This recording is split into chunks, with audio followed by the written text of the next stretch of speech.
And frustration for new coach Jack Pardee, whose run and shoot has fired mostly blanks.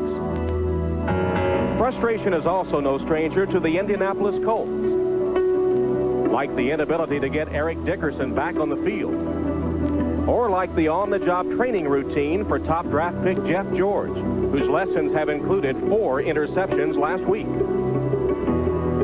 Can the Colts return to the form that carried them from an 0-2 start to the division title in '87? Can the Oilers make it 4 straight playoff appearances?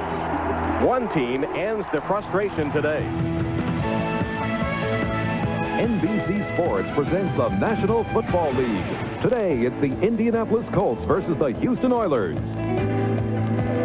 The Astrodome in Houston, where a crowd of nearly 50,000 is expected today for the Oilers' home opener. The crowd trying to rally this team from an 0-2 start. Hello, everyone, and welcome to Houston. Tom Hammond along with Hall of Fame quarterback Joe Namath. Joe, the Oilers installed that run-and-shoot offense this year. Great things were expected. They piled up a lot of yards, but 0-2. What's wrong with the run-and-shoot? Well, they haven't been playing like guys that are getting paid to play. They've been playing very poorly. They've had receivers open. They're dropping the ball. Nothing's wrong with the system. We haven't seen the Oilers break out yet, and today I think they're going to.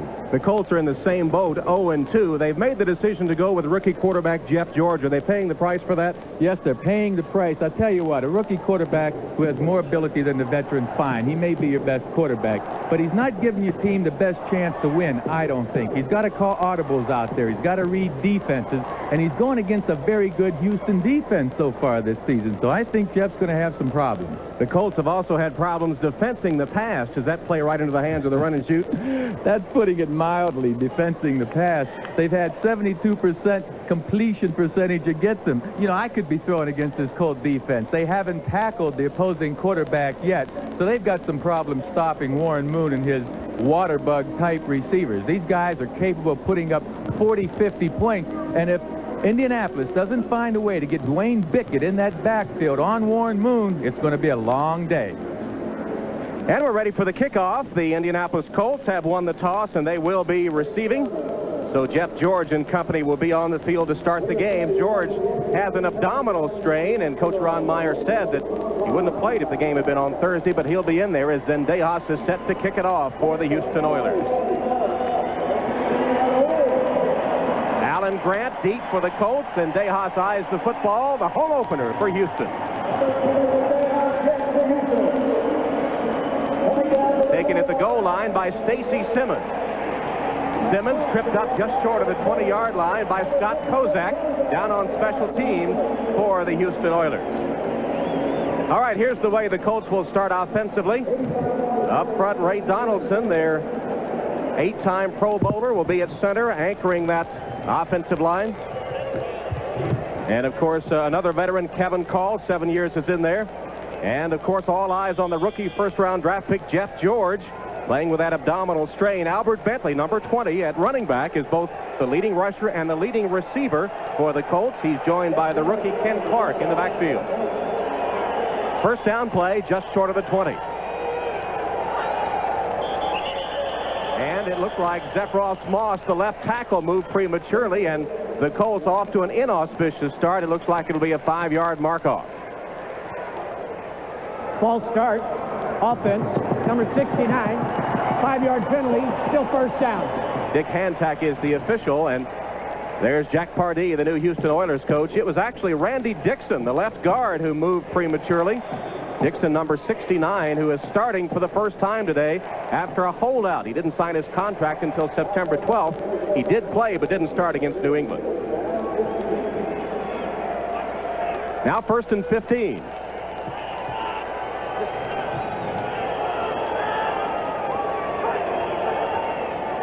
George will go to the air and completes the pass. To complete to Clarence Verdun. Richard Johnson, the cornerback for the Oilers, covering on the play. And a short gain on George's first pass of the contest. Well, I'll tell you, we saw the motion illegal procedure penalty on Dixon. This offensive line of the Colts is certainly concerned because Houston is bringing 4 rushers all day long. They have been the first 2 games, and they want to protect their young quarterback. Jeff George read the defense well that last play, and he got a nice completion. 5-yard gain. It's 2nd and 10. Jesse Hester is in the lineup, the third wide receiver for the Colts. Draw play. Clark to the 30 and close to a first down before he's wrestled to the turf by Chris Dishman. Only the 4th carry of the season for Ken Clark, the rookie out of Nebraska, who gained 6 yards in the first 2 games. All right, give some credit to young Clark, but I'll tell you what, this is very poor tackling. We have a Houston Oiler coming up from the secondary. He ducks his head and misses the tackle right here, and that's not a young man. That's Terry Kennard, the safety that the Oilers got from the Giants this season. Oilers have just been hurting themselves offensively, and now the strongest part of the team, the defense, forgetting the techniques. Well, they have the Colts in a hole, 1st and 15, but Indianapolis with a first down just across their own 30. Play action pass. George almost had it picked off. He threw behind the intended receiver, Verdun. Richard Johnson had his hands on it but couldn't hold on. Verdun beat Johnson to the inside. Very good pass protection. Zephyrus Moss, all the offensive linemen are doing a good job. The ball's thrown behind Verdun. You see, Eric Fairs, number 51, wouldn't have been in the play either, and Jeff George certainly wished he could throw that one again. Well, he got away with one. It was right off the pads of Richard Johnson, who should have had the interception. It's like Michigan State and Notre Dame yesterday. Yeah, huh? right. Except not as lucky for the Indiana team.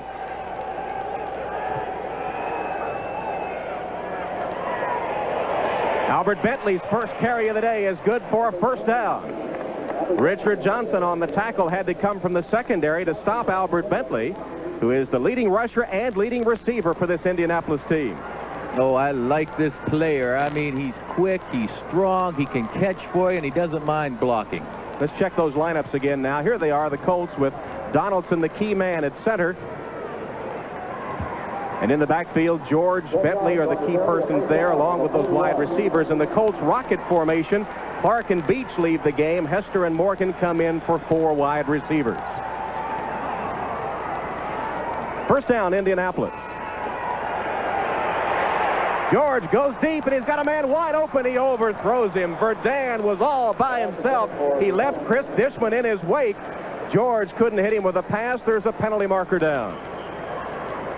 It could be a hold against Dishman, who tried to stop Verdun, who had gone right by him.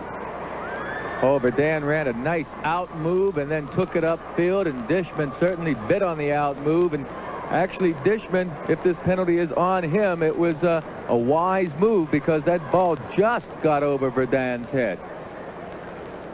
A flag down on the play. This Houston Oiler defense, ranked 3rd in the NFL, is taking a beating from Indianapolis early. Illegal contact on the defense, number 28, 5 yards, first down. You see, that's a good penalty right there for Houston and for Dishman. Dishman gets beaten. Now, what's the defensive back supposed to do? Don't let him run away from you. That's right. Get your hands on him. Slow him down. Now, Dishman, by getting that penalty, sure, he hurts his team a little bit, but he slowed down that receiver. Consequently, Jeff George's pass that probably would have been right on target was an overthrow.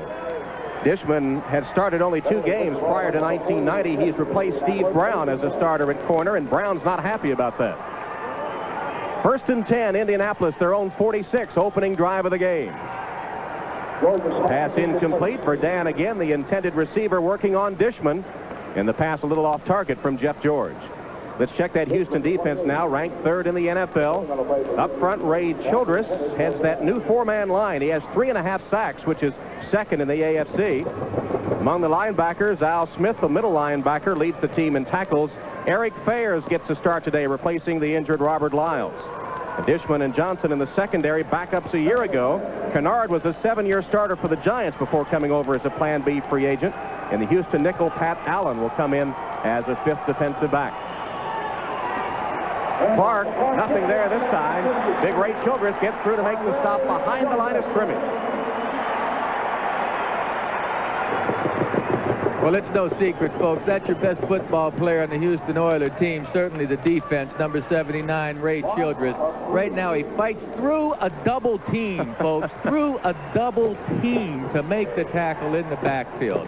Yesterday, the offensive tackle of the Colts call said that this man, if not the best defensive tackle in the league, the best that he's had to play against in his career. And Childress said he was off to his best start ever defensively, and he proved it there, going right through two Colts would-be blockers. Here's the rocket formation for Indianapolis. 4 wides on 3rd and 13. Blitz. Intercepted. Patrick Allen picks it off and brings it back into Colts territory to about the 30-yard line, where he's run out of bounds by Stanley Morgan.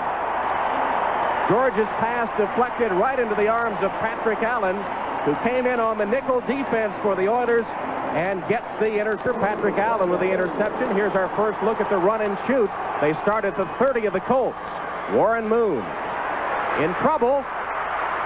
Tries to pass it to White. The ball's loose, and the Colts have it. Dwayne Bickett comes up with a football as Moon, on the verge of being sacked, tried to dish it off to Lorenzo White, and Dwayne Bickett picks up the loose football, and just like that, the Oilers turn it over. They have turned the ball over 11 times this season, and the opponents have converted the first 9 into 7 scores. Opening drives of the Oilers this season. They've had turnovers every time, 1 fumble and 2 interceptions.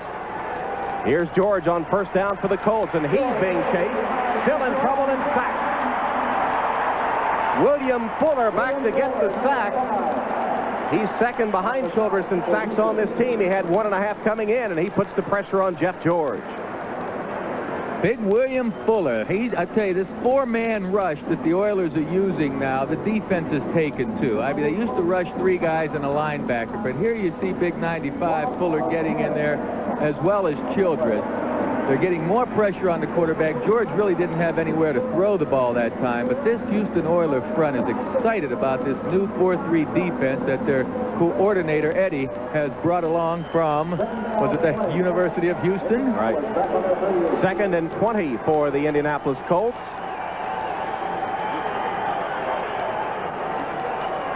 On the ground, Bentley, not much.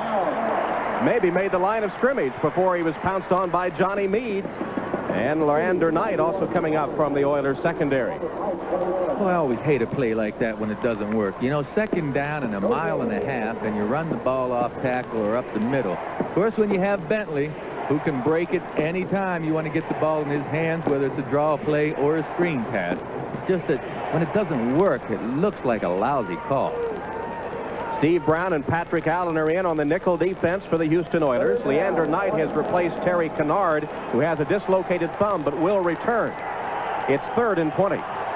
4 wides for the Colts, 3 set to the right.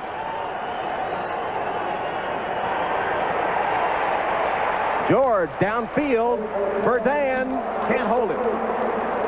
Richard Johnson running stride for stride with Verdun that time, and the pass on target, but Verdun unable to hold on. Jeff George, ladies and gentlemen, threw just a perfect pass that time. If you watch that ball fall right over Johnson's head and into the arms of Verdun, and he drops it. I tell you, as a quarterback, it takes something out of you. The rest of the team looks at it and says, oh, shucks, you know, you feel badly about it, but they'll shake it off. Stark to punt to McNeil.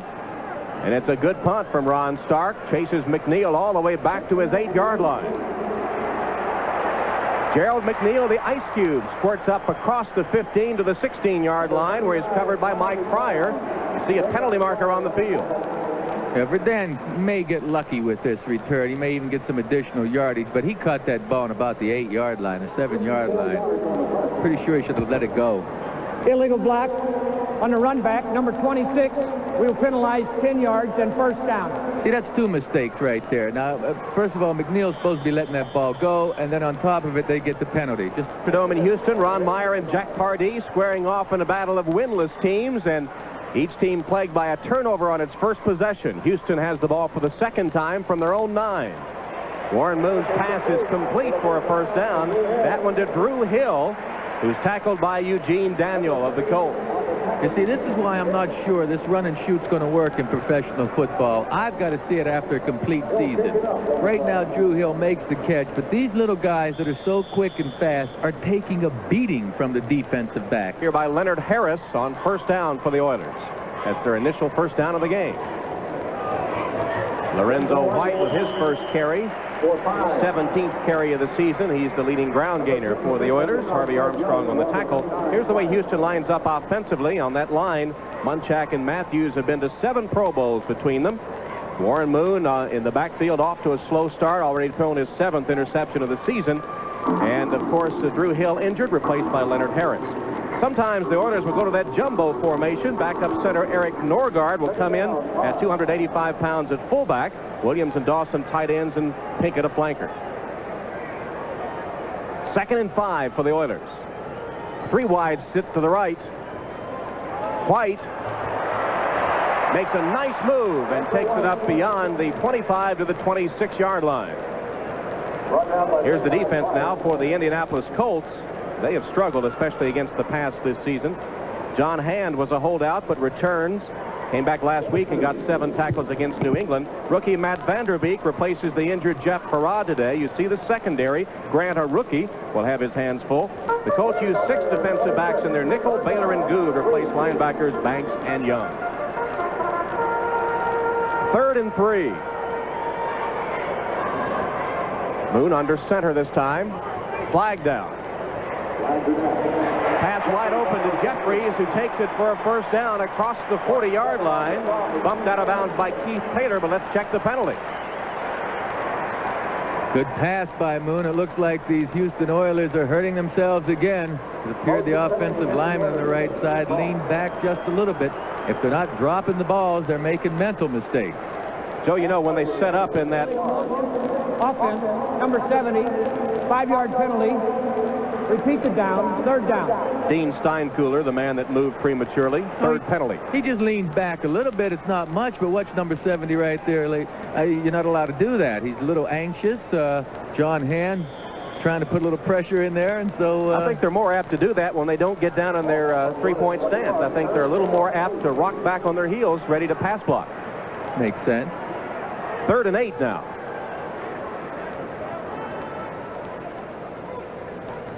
Well, that time they caught the Colts offside. Moon with a hard count gets a free play, and Givens makes a diving catch at midfield.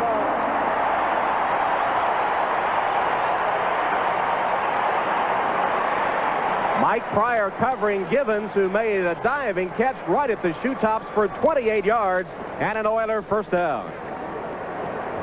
That was a fine catch. I tell you, I thought Pryor was in excellent position back there. The defensive secondary looked like they were going to pick that pass off. The penalty was against the Colts for being offside, but that was a fine catch by Givens. Let's check our 10-minute ticker now for an update on scores in this week 3 of the National Football. First down from the 49 for Houston. Moon goes for 6, and he'll overshoot his intended receiver, who was Curtis Duncan. Alan Grant, the rookie, was covering Duncan, and Moon sent it too far. Alan Grant was in excellent position that time. The ball's on target. Grant's going to intercept it. I guess they're just taking a shot at the rookie to get him to back off a little bit, because Duncan was he was covered. I don't know why Moon was throwing in that direction other than to go for broke right now and expecting him to beat Grant, but that young man did a fine job of defense that time. Warren Moon, 2 of 4 for 38 yards and an interception. We're scoreless with 6:56 left in the first quarter.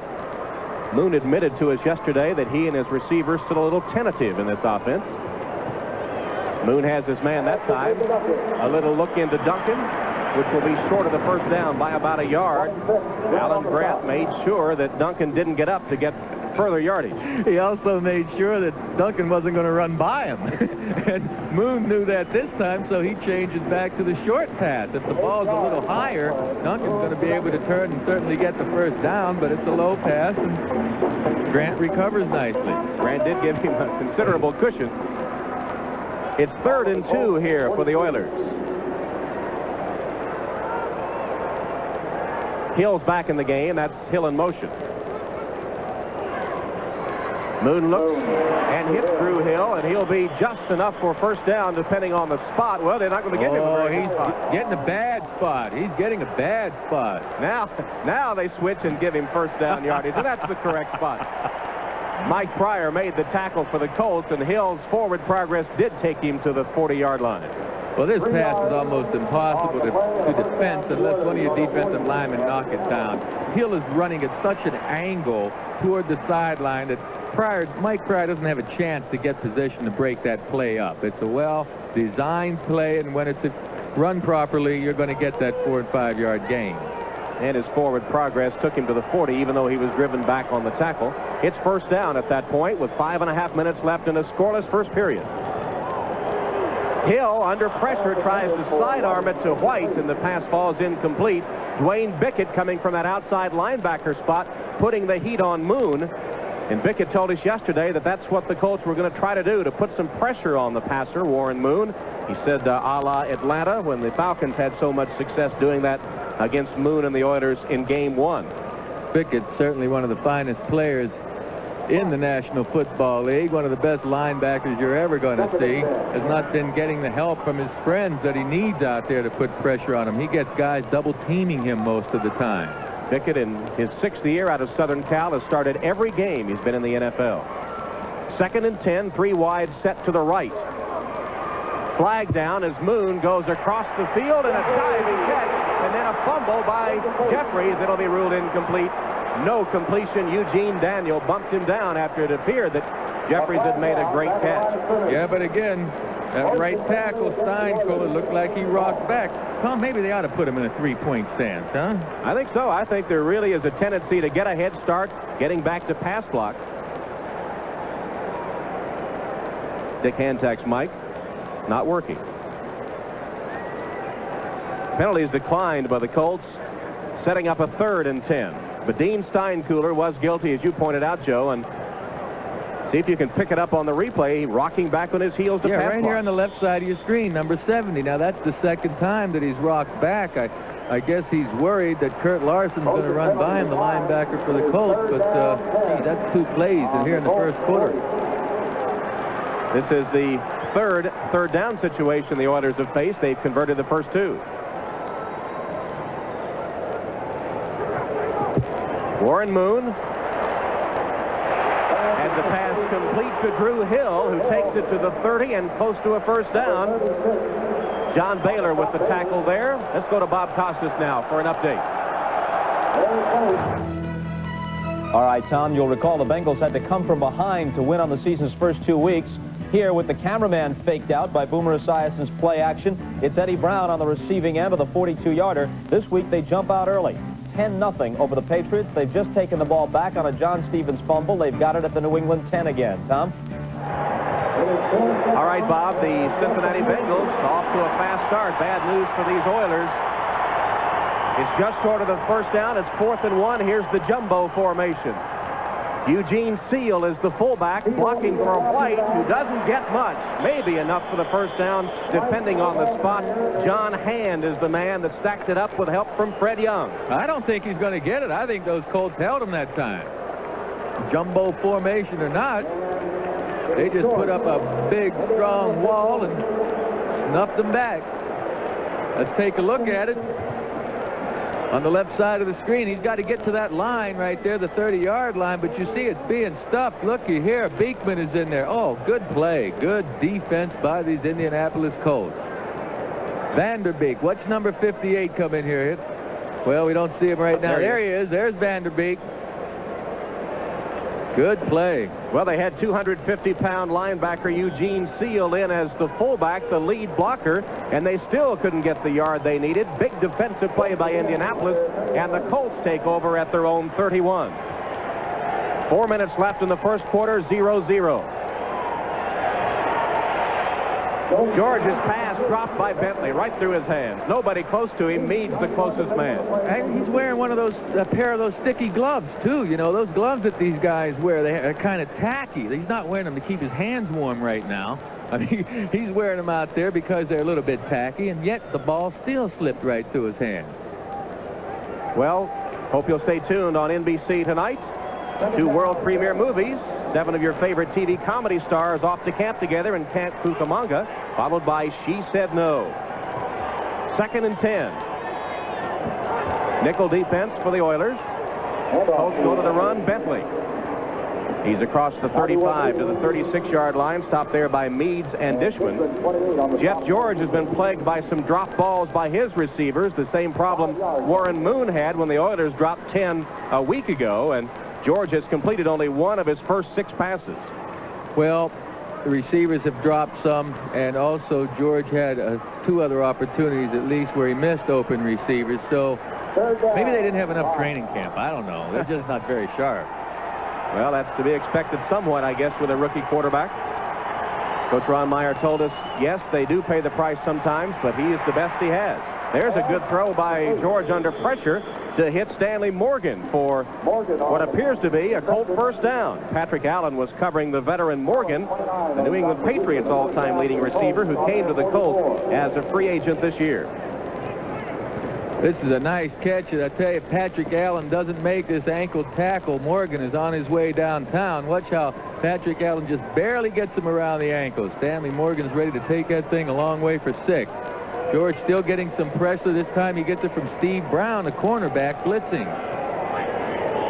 First down, Indianapolis at the Colt 44. Clark buried at the line of scrimmage. Doug Smith led the tackle. Jeff George, the highly paid rookie of the Indianapolis Colts. How highly paid is he? Well, among the best in the National Football League in his initial season, passing up his final year of eligibility at Illinois to come to the NFL. He's making $2.5 million a year, which ranks 5th among all players in the National Football League. Warren Moon below that at $2 million a year. In practice this week, Jeff George playing with that abdominal strain, and it was hurting him as he was practicing, and Ron Meyer was really chewing him out for not executing, and George says, you know, they don't pay me enough to go through this pain. Jack Trudeau and Mark Herman, the backup quarterback, just looked at each other. Here's a screen to Bentley. Into Oiler territory and inside the 40 down to the 36-yard line. Richard Johnson and Terry Kennard finally stopping Bentley on one of his favorite plays, the screen. Big Ray Donaldson leading the interference, and Bentley turns it into a big gainer. Oh, you want to get the ball in his hands. Run 6 or 8 screens at a time to Bentley. Get the ball in his hands as often as possible. George sets up nicely looking downfield, then drops it off over here to Bentley. He's got Big Donaldson out in front of him. Pretty good escort, folks, and then he does the rest himself. Look at his high stepping. Darn good running, and he won't quit. Fumbled the football. Fumbled the football. It did not go out of bounds. The Oilers think they recovered it, but this play may get run anyway. No review of that. The fans saw it on the big screen, and they're voicing their displeasure. It'll go for a 19-yard gain. Marker down. Bentley stopped for no gain on the swing pass by Johnny Meade.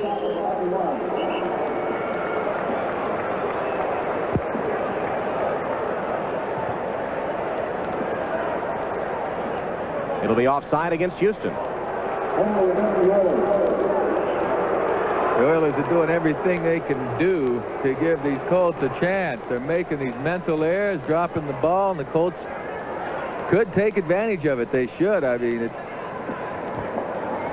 offside defense, number 51, lined up in the neutral zone, 5-yard penalty, still first down.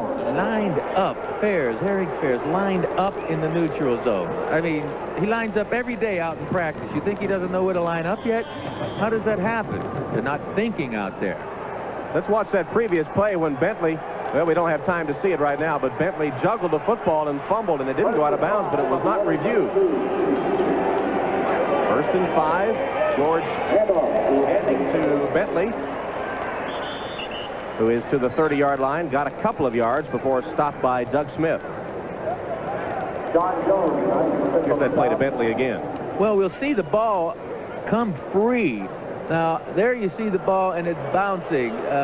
It could have been hit by Bentley and the player that's out of bounds, and thus killing the ball. But if it bounced onto the field of play without touching either player that was out of bounds, it should have been a live ball. We can't see it from that angle. And we're coming to the end of the first quarter. We played one period at the Astrodome. The Colts and the Oilers are scoreless. Today he's gotten nothing but positive reinforcement from the Ursays, and he thinks that report originated with Eric Dickerson, the disgruntled running back of the Colts, and that seems to be the essence of most of the reports coming out now. And Meyer says he knows nothing of it. Screen pass, complete to Clark.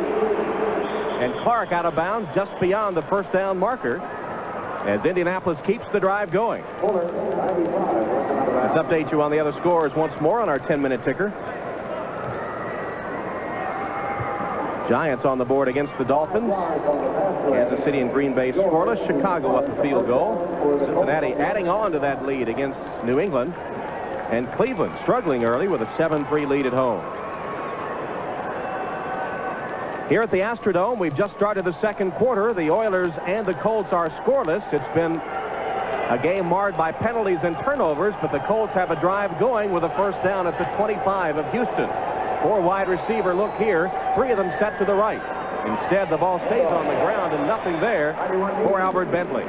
Johnny Meade was ready for the running attack, made the tackle for a gain of maybe a yard.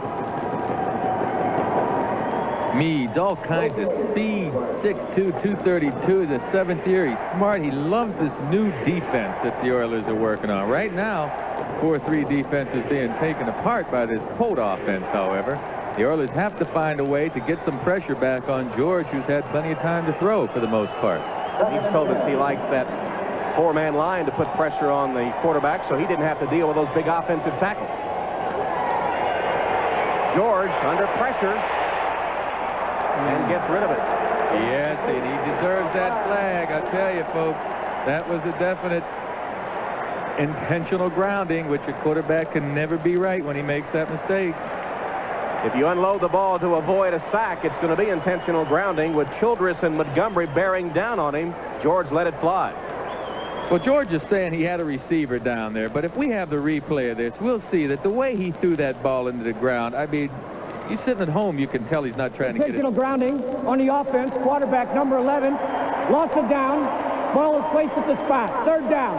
I mean, sitting at home, you can tell he's not trying to get it anywhere near his receiver. He just throws it into the ground. And the NFL has really emphasized calling these intentional grounding penalties this season. Well, that doesn't give us a good look at it. But if you could see the whole field, if you could see that the receiver here on the right side of your screen, the receiver's another 10, 15 yards downfield, and he's just going to throw it right here into the ground. See, where's the receiver? He's not even close. It makes it 3rd and 21, and the theme of this game so far is 2 teams that are their own worst enemy. Deep drop by George, who gets it to Bentley. Another flag down. Pass complete to the 30, well short of the first down. Bubba McDowell, the safety, all over Bentley.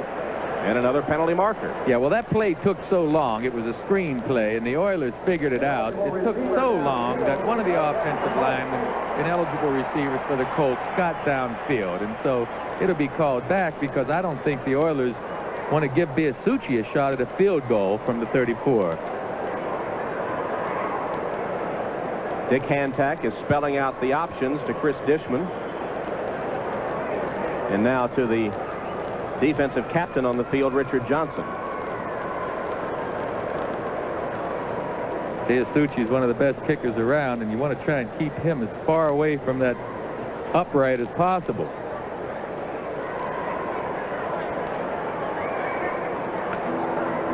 Still no decision made, apparently. 13:39 left in the first half. No score. Ineligible. Offense number 69 downfield. 10-yard penalty. Repeat the down. 3rd down. So they will take the 10-yard penalty and repeat the down. Randy Dixon was downfield on that screen pass. And thus the penalty as the Indianapolis offense in reverse here at the moment. 3rd and 31. Well, that was good defense. You can't fault Dixon for holding his normal count and going down. Good defense that last play. 3 wide receivers set to the right, 1 to the left. George in the shotgun. Steps up and is buried. William Fuller with the sack, his 2nd of the day. Fuller now ties Childress with 3.5 sacks on the season. And that time Indianapolis was threatening and really wound up back in Oiler territory. Well, on the left side of the screen, you'll see some pressure starting to get back there to George. Cumberland does a real good job, actually, on Childress, but Fuller just got inside. There was nowhere for George to go with the ball. Indianapolis had a first down at the 25-yard line, and they're putting this play, the punt, into effect from their own 45. That's how far they were thrown back by penalties and good Oiler defense. I'll be amazed if we don't see a penalty on this play. McNeil trying to get behind that wall. Penalty down. You called it. And we're at the 25-yard line. McNeil stopped by Scott Radisek. It's actually tacky. And yet we're seeing fumbles. We're seeing interceptions. I don't know. It does go back to lack of concentration. The receiver must concentrate on holding on to that football. Curtis Duncan is the only Oiler receiver wearing those gloves at the moment. He's wide to the right. Lorenzo White pounds ahead across the 20-yard line. Picked up about 8 yards on that play. Jack Pardee brought that run-and-shoot offense that he used for the Houston Gamblers in the USFL and the University of Houston, and he says, boy, you need to catch the ball. That's what we were talking about. You can't run this offense if you can't catch the football. And the Oilers had 10 dropped passes last week.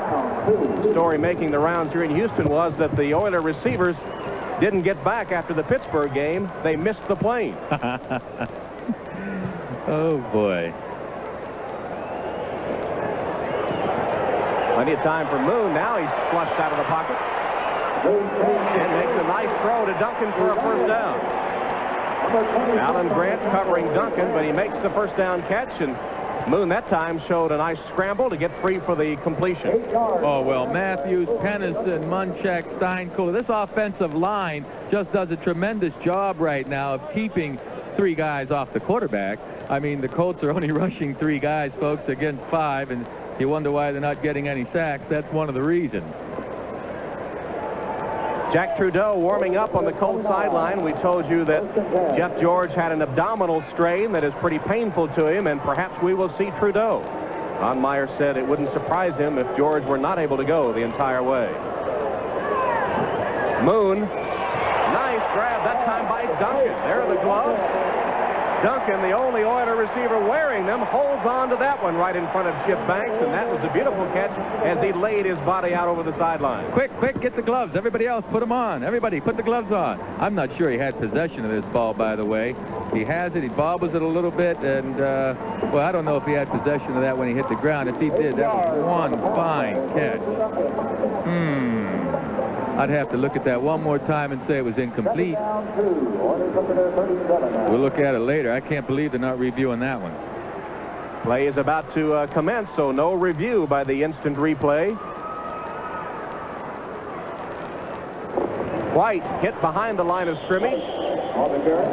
Makes it back to the line of scrimmage, and that's about it. Harvey Armstrong, the nose tackle of the Colts, smelled that one out. Oh, I'd love to see that last play. I'll tell you what, folks, I don't know why they didn't look at this instant replay here, but he has to have possession of the ball and both feet down in bounds. He's bobbling that ball, and his body's going to be on the sideline. Now, you telling me he has possession of that ball? He's out of bounds. That's an incomplete pass. How could they not look at that one? That's twice today we have had plays, one a fumble by Bentley and that one by Duncan that were not reviewed by instant replay. Meanwhile, 3rd and 1 for Houston. Moon fumbles the snap, and the Oilers once again make a mistake that takes them out of a drive. John Hand and Harvey Armstrong pound on Moon after he picked up the football, and the fans let their frustration be known to Pardee and his Oilers. Get the gloves for Moon. Come on, put those gloves on, Warren. Your ball won't slip out of your hand. It looked like the ball hit his hands nicely and just slipped out and fell straight down. And that's where a ball is going to fall, straight to the turf if it hits you in the middle of your hands. And that's what it looked like to me. It looked as though it were a good snap. Montgomery into punt. He leads the AFC with an average of 44.3, and Clarence Verdun, the deep man for the Colts. Not a very good punt by Montgomery. Verdun lets it hit at the 15. Makes an Oiler bounce, however, and is covered inside the 20-yard line, down to about the 17 of Indianapolis. And guess what? We've got a penalty marker on the field. Oh, boy. Well, we said when the telecast started, the season so far has been one of frustration for these two teams, and it certainly has carried over into Game 3 on both sides of the football. It's carrying to the fans, too, and up here. I mean, it's frustrating for all of us to watch this kind of football.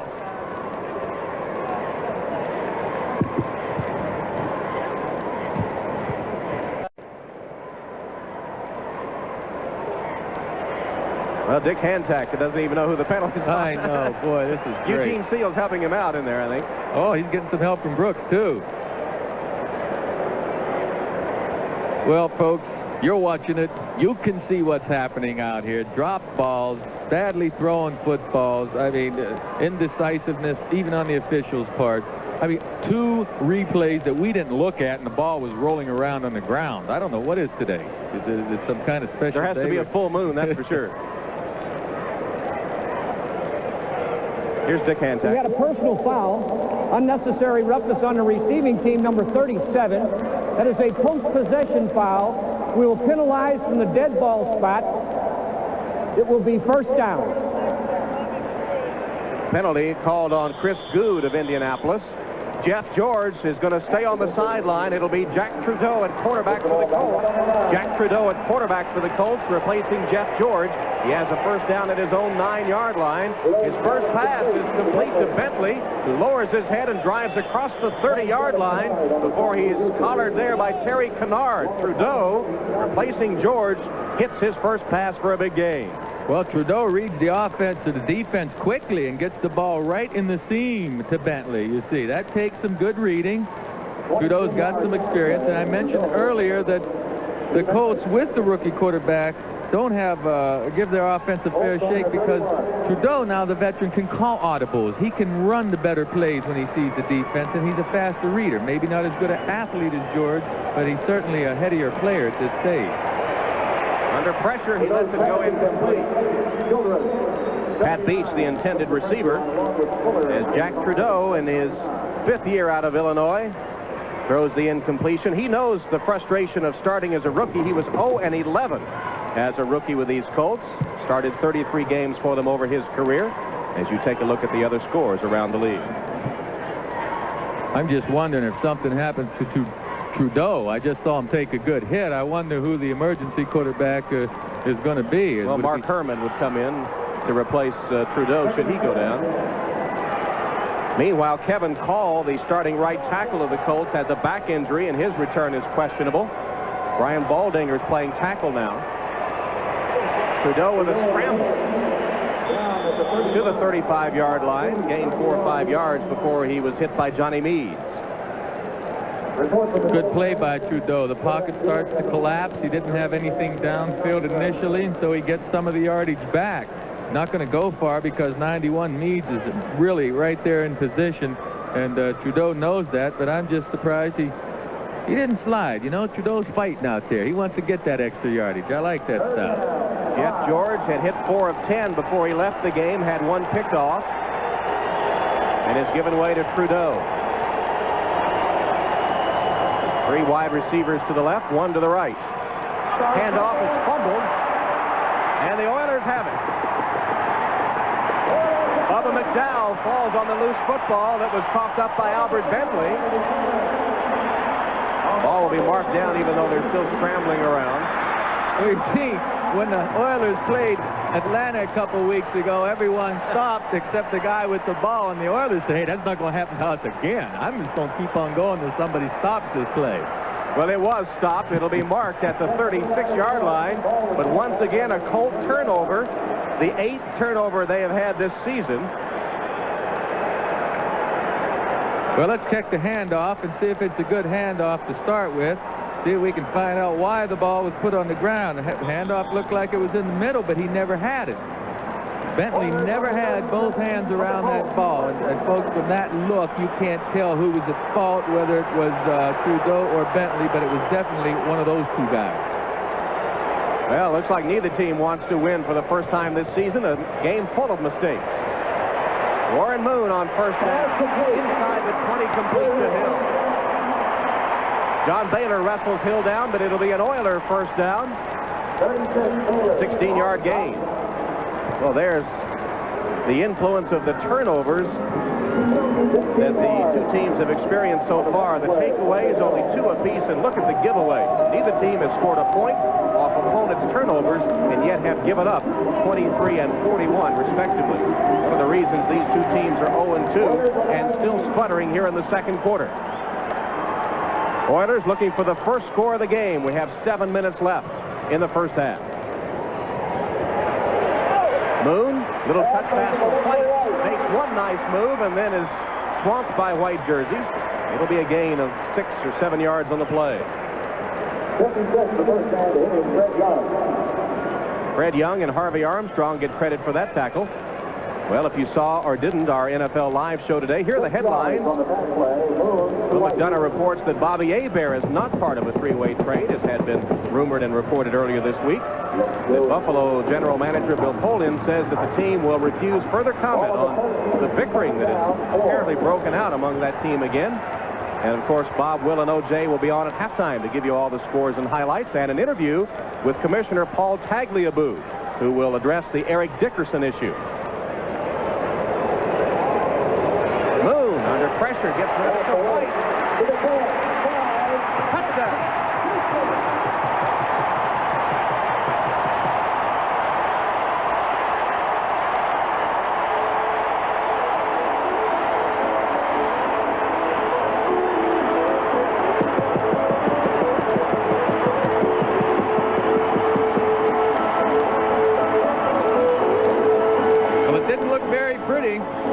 But Alonzo White made the grab and a good run into the end zone. Dwayne Bickett nearly knocked that pass down. He came clean because the Oilers didn't assign anyone to him, and White finally gets in the end zone. First career touchdown reception for Lorenzo White, his second TD of the year. And now Zendejas is on to attempt the extra point. Tony Zendejas out of the hold of Montgomery, the punter, sends it through the uprights, and the Houston Oilers, taking advantage of a Colt fumble, get the first score of the game. Oilers up 7-0, 6:10 left in the half. NBC Sports coverage of the National Football League is brought to you by today's truck, Chevrolet. Nobody's winning like the heartbeat of America. By United Airlines, serving over 200 cities in the U.S. and around the world. Come fly the friendly skies. And by Liberty Mutual. For your insurance and financial service needs, America believes in Liberty Mutual. Tom Hammond and Joe Namath from the Astrodome, where the Oilers have taken advantage of a Colt turnover to get a 7-0 lead. Zendejas with the kick. Stacy Simmons lets it go out of bounds. Zendejas, the kicker for the Oilers, has been bothered by back spasms. And he said kickoffs were the most difficult. Looks like it there. Well, those 2 field goals he missed against Pittsburgh last week, I thought were the most difficult. So the Colts will have the ball. Colts with Jack Trudeau at quarterback now take over at their own 35. Jeff George on the bench with that strained abdominal muscle. This pass is complete to Verdun, close to a first down. Richard Johnson covering for the Oilers. I tell you what, these Colts have had their receivers open, folks. You know, in the first quarter, we saw George miss a couple receivers, and then we saw some dropped balls. Right here, Verdun is getting a tremendous cushion from Richard Johnson, the cornerback. I know that he has a lot of speed, Verdun does, but gee whiz, I don't think he's entitled to that kind of a cushion. That catch was about a half yard short of a first down. See the clock ticking inside 5.5, and the Oilers holding a 7-0 lead. Trudeau rifles one complete. Bill Brooks with the catch, and he has a first down into Oiler territory. Dishman gave Brooks quite a cushion, and he made the catch for a Colt first down. Now, Brooks, I tell you, I'd give him more cushion than anybody. He is sneaky fast. He can beat you in more ways than just catching the ball, too. When he catches it and starts running, he's awesome. A complete team player, this Bill Brooks. He's averaged 58 receptions a year for these Colts and has 8 career 100-yard games. He and Gibbons of the Oilers were each over 1,000 yards receiving in their rookie years. That time, Trudeau threw it to Verdun, and if that's a backward pass, it could be the Oilers' ball. Eric Fairs is on the football. Yes, Houston has it. Oh, boy, I'll tell you what. That's a tough break because Albert Bentley was running wide open downfield for a touchdown. The Oilers blew the coverage, but Verdun just misses the catch. You've got to make the catch first. It's a little high, tough to handle. Definitely a lateral. Beautifully set up play. Well devised. Just a tough break that Verdun didn't hold on to it. Another Indianapolis turnover. We'll be back. Pass from Trudeau, couldn't get it, and the Colts have turned it over again. The last turnover resulted in 7 points for the Oilers. White hit and dropped behind the line of scrimmage. Good tackle by John Hand, first-round draft choice out of Alabama, who held out until the 12th of this month and came back against New England to record 7 tackles. Let's take a look at that last play again, the lateral. You'll see Clarence Verdun at the top of the screen. The ball is up over his head. Verdun's 5'8", and he gets up pretty good, but that was a bad pass. A great catch could have been made, but just didn't work. Give credit to the Oilers for continuing to go after the football here.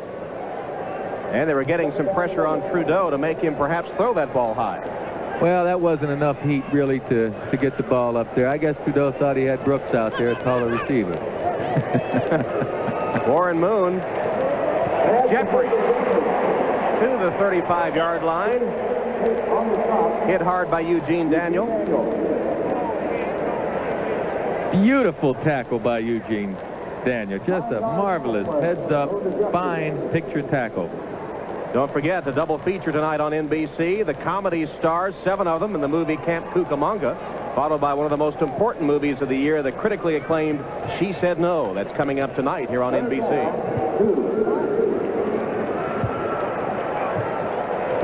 Third and 2 for the Houston Oilers.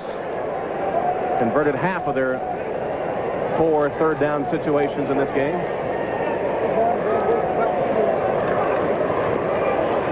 Moon's got a man wide open. It's Duncan for the first down.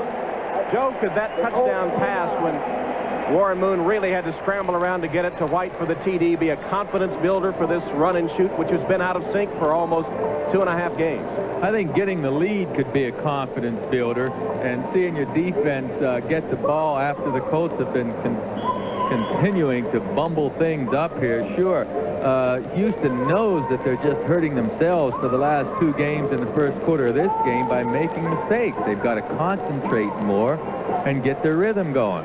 Jack Pardee looking for his first win with the Oilers. Both Warren Moon and Ernest Gibbons said yesterday that the drop passes and the bad passes are sort of self-perpetuating. There is Jeffries, and Moon appears to have found the target now, and his receivers are holding on to the football. That one inside the 20 before Fred Young makes the tackle, approaching the 2-minute warning, and the Oilers threatening to add to their 7-0 lead. You know, and the other thing about Moon, you know, he fumbles a snap from center. True, it might have been Pennison's fault. It could have been Warren Moon's. I don't know. But they've had so many things go wrong here that a good football team just doesn't do in the course of a season. I mean, they've made mistakes in 3 games that the 49ers probably didn't make in 20 games last year. See if they can get the play off before the 2-minute warning. They will not. So the Oilers will talk it over with the 2-minute warning. They've got a first down at the Colts 19. What does he say about this controversy? Well, Arn Tellem says that Dickerson was put on that list incorrectly. There's no way he should be on it, and he wants taken off that list to be eligible for a trade before the middle of October, as well as not lose over 1/3 of his salary. And as we mentioned earlier, Paul Tagliabue will be on NFL Live at halftime, and one of the questions he'll be asked concerns Eric Dickerson, and will Tagliabue perhaps reinstate him? That pass by Moon is batted right back in his face. Penalty markers are on the field. Sam Clancy, 6'7", got the big paws up in Moon's face that time. But a mistake by the Colts, and offside will negate a good defensive play. Boy, it's been a tough day, a tough season for Ron Meyer. And his job perhaps in doubt. Fence in the neutral zone at the snap. 5-yard penalty. Repeat the down. First down. 5th penalty against Indianapolis for 40 yards. And as we said, nullifies a good defensive play by Sam Clancy. You know, one thing about Meyer, he's been winning. He won in New England. He's winning here. The guy is a winner. And you've got to take that into heavy consideration when you hear all this talk that's really unfounded about losing his job. Again, Eric Dickerson apparently is the source of that remark that he would be replaced by John Malkovich, coach at Illinois. Lorenzo White picks his way forward to the 10-yard line. A gain of 4. Kurt Larson, the outside linebacker for the Colts, on that tackle. There's Larson in his 2nd year out of Michigan State. Well, the Colts certainly would like to stop this drive by the Oilers now, and the Oilers just want to take their time. They don't want to give the ball to the Colts with a lot of time left in the half, but we haven't seen a well-played game yet this first half, folks. I guess that's a pretty good understatement. Full complement of timeouts remaining. Less than a minute and a half remaining in this second quarter. Oilers trying to add to a 7-0 lead. Take advantage of the Colt turnover. Lorenzo White has the first down. Clock continues to tick away as we approach the 1-minute mark. And there's Lorenzo White, who scored the first touchdown, the only touchdown of this first half, on a 13-yard pass. Now, you see, if you're the coach and you have any confidence in your offense at all, you'd be calling timeout. You'd be trying to stop that clock to get the ball back after the ensuing kickoff after a field goal or touchdown. But I don't think they have confidence in their offense. Moon looks to the end zone. Instead, pass to White, who turns it into another Oilers TD.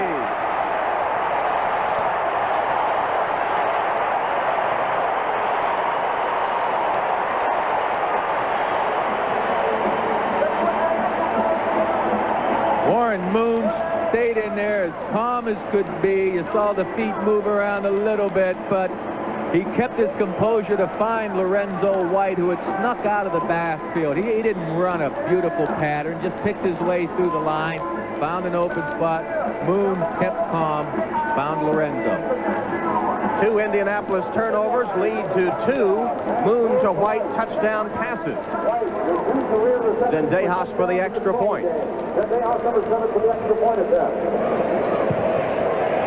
Oilers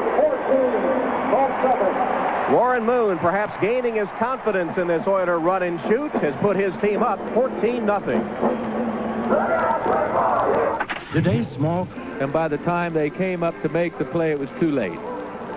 That appeared to me, Joe, to be the run and shoot at its best, doing what it's supposed to do, spreading out the defense and giving you all sorts of opportunities. Zendejas will kick. Spread out that defense very well that time. It did. Simmons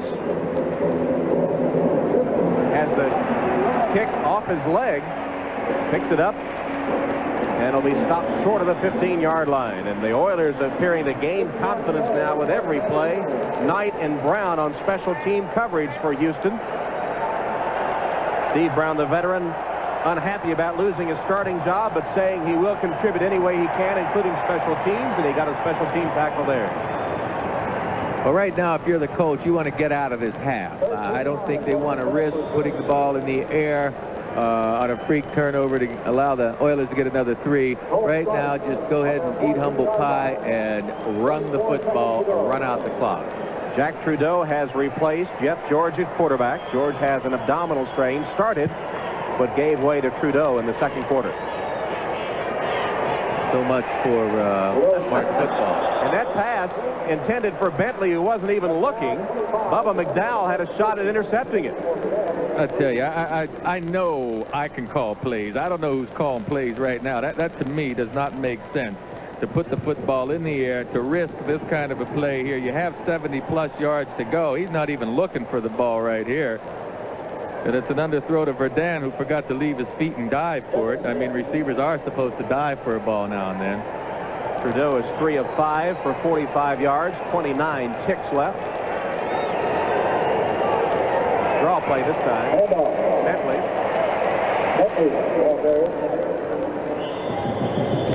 He's across the 25-yard line and has a first down. Terry Kennard from a free safety spot on the tackle, and a timeout stopping the clock with 22 seconds left. Colts have a first down, trailing by 14. I think they're losing an attitude that they can run the football on anybody. Now they're not so sure that they can run the football. I'm not too sure that all of these players aren't happy that he's not in camp. He really poor-mouthed that offensive line when he did rush for over 4 yards and 1,300 yards last year. How he could poor-mouth that, I don't know. Interception by Richard Johnson of the Oilers. He's down inside the 20-yard line with 12 seconds left. Another Indianapolis turnover. Jesse Hester made a saving tackle as Johnson picked off the pass. Well, you see, this just doesn't make sense, folks. I'm glad we talked about this earlier. Why risk putting that ball up in the air at this point? You haven't done anything the first half. Here they're just giving the Oilers another opportunity now to put more points on the board. Poor play selection, and I've been told that the coaches are calling the plays. It's not Trudeau that's back there calling the plays. Richard Johnson runs a nice return there. Jesse Hester knocks the ball loose, but unfortunately for the Colts, it goes out of bounds, so the Oilers will retain possession. Fourth turnover committed by the Colts, and the Oilers have gotten 2 scores, 2 touchdowns off turnovers. They have 12 seconds to work with here at the 25-yard line. You see the timeouts left.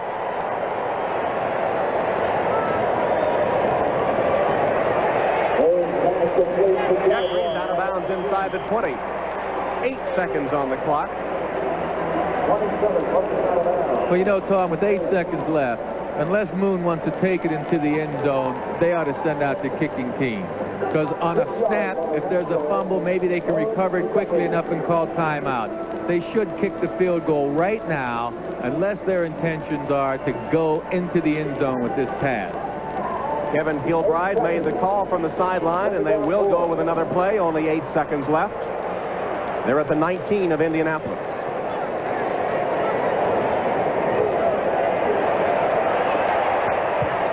Incomplete off the pads of Jeffries, probably just as well as a half-footer run out. Darn lucky it was incomplete, because he wouldn't have gotten out of bounds and the clock would have run out. I can't believe the play selection I'm seeing here. Both sides. Yes. My goodness. Zendejas is on to attempt the field goal. No telling what's going to happen here. It's about a 37-yard attempt, and Zendejas has struggled 0 for 2 in field goals this season, missing from 42 and 49. 37 yards. And he missed it. Oh, my goodness. Zendejas misses the chip shot field goal. And the two teams go to the locker room with Lorenzo White, the only hero so far. He has 2 touchdown receptions from Warren Moon, and the Oil coordinator. Moon said he likes this new run-and-shoot offense. And the 2-time Pro Bowler says they just haven't gotten in sync yet, but showing signs of breaking out of it here in the first half. They did have a very sluggish start, but looked better toward the end of the half. Jack Pardee, former NFL player and NFL coach, now back in this league for the 2nd time, replacing Jerry Glanville, coming over from the University of Houston.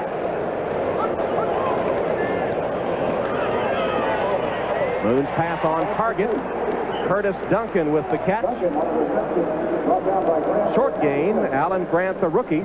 Grant has performed pretty well in the first half, Joe. Granted, he is allowing a pretty good cushion, but has not been beaten for a big gainer. Well, that's the thing. You don't want to let these guys get behind you. You want these little receivers to be forced to catch the ball in front of you. That way, Grant and the rest of his cohorts back there can come up and deliver a good lick on these small receivers. Maybe jar the ball loose. Saw the hint of a smile on Warren Moon's face as we discussed the rookie quarterback Grant yesterday, but he really hasn't exploited him to any great deal in this game so far. Moon drills it complete to Hill to the 40 with an Oiler first down. And, Joe, that was a well-thrown pass. Hill, coming from a slot position, had split defenders, and Moon put it right on target. They were right on the same page. On the left side of your screen, folks, Hill will find that dead spot, and Moon will let that ball go before Hill is turned completely around. And when they run this run-and-shoot offense with this kind of rhythm, when they're right on the money now. I mean, it's hard to stop. The only way you can stop this thing is to get someone in Warren Moon's face, and that's what the Colts have to get back to. Put pressure on Moon quickly. White drops and fumbles the ball. White was hit hard, and the ball came loose. And the Indianapolis Colts have recovered. Chip Banks recovers the Lorenzo White fumble. And again, we see the turnovers come into play. Well, they got penetration back into that backfield, whether it was a pass or a run. This time a run coming from the right side of the screen. You'll see that penetration come right through there from the linebacker. A good hit by Vanderbeek. He knocks the ball loose, and then Chip Banks gets on it. That's what the Colts need to do. They need to get into that Houston Oiler backfield. Oh, good penetration there. That was a nice play by Vanderbeek. Vanderbeek started for the first time against Buffalo as Herod was holding out and had 6 tackles, forced that fumble. Trudeau's passes dropped. Bentley had the football in a seam behind Johnny Meads. Couldn't hold on. Well, the ball was slightly behind Bentley, but still he gets both hands on the ball. It's on his hip, it hits his body and bounces away. The ball should have been a little bit higher, but again, Bentley is a terrific athlete. He's supposed to make that kind of catch. 2nd and 10 from the Oilers 37. 14-0 Houston in the opening 2 minutes of the second half. Indianapolis in scoring territory after the fumble recovery. Bentley on the draw. Pounds over one defender and gets a first down inside the 25. He flattened Bubba McDowell to get first down yardage. Oh, that's just some awesome power running. Good power running. And Bubba McDowell, I mean, he's not a weakling back there. He's known as a big hitter, and he ducked his head a little bit, but I mean, Bentley just runs right over top of Bubba McDowell. Well, that's, I guess, one of the upperclassmen teaching one of the lowerclassmen a lesson there, both being from the University of Miami. 2 former Hurricanes colliding with force. Trudeau wide open. There's a penalty marker down. It'll be a touchdown to Brooks if it stands. Brooks cut inside. Chris Dishman was wide open. We'll check the laundry on the field. It will be against Indianapolis, and that will nullify a score. Wow. What else can happen? Okay, I'd be going to Brooks and Bentley every play, throwing screens, running draws. Illegal motion, offense, number 73, 5-yard penalty, repeats it down, first down. Zephros Moss with illegal motion cost Ron Meyer's team a TD. There's Moss, 6'6", 338 pounds. Came over from Dallas in a trade in his 2nd year out of Alabama State and replacing Chris Hinton, who went to Atlanta in the deal that enabled the Colts to draft Jeff George, number 1. 1st and 15, canceling a touchdown pass to Brooks. Trudeau throws a screen to Bentley. I don't know if it was a screen or not because he didn't have any blockers, but Bentley is hit and dropped after a short gain by Terry Kennard. Bentley snuck out underneath his blockers there. It appeared to be a type of a screen, but not your traditional screen play. Excellent recovery by Terry Kennard coming up there to make the tackle. Almost forced the fumble. I'll tell you, the best part of that play to me was Bentley not fumbling the ball, because that was a good hit laid on him. 2nd and 13 for Indianapolis. Just joining us, Jack Trudeau, number 10, has replaced Jeff George at quarterback.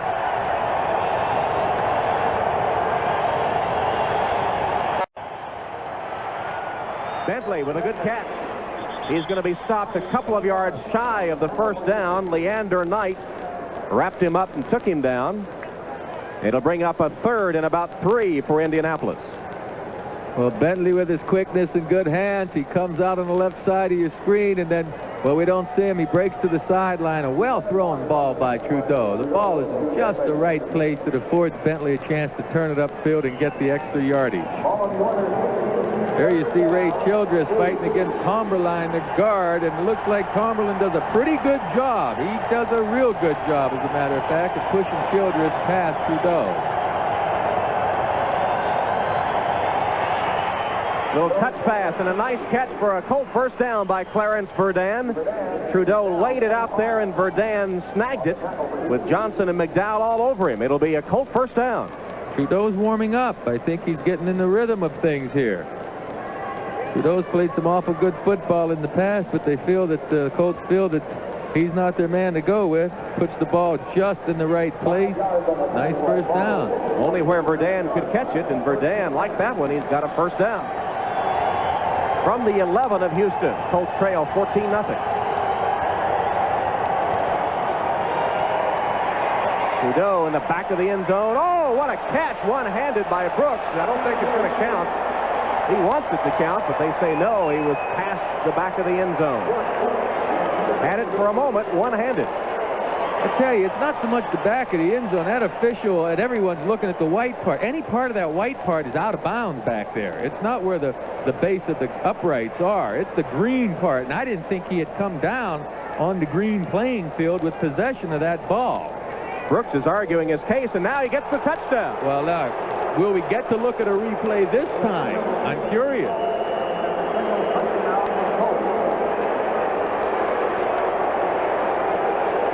Surely we're going to get another look. You folks at home take a look. We have it right here. Does he have possession on the green part of the field with both feet coming down inbound?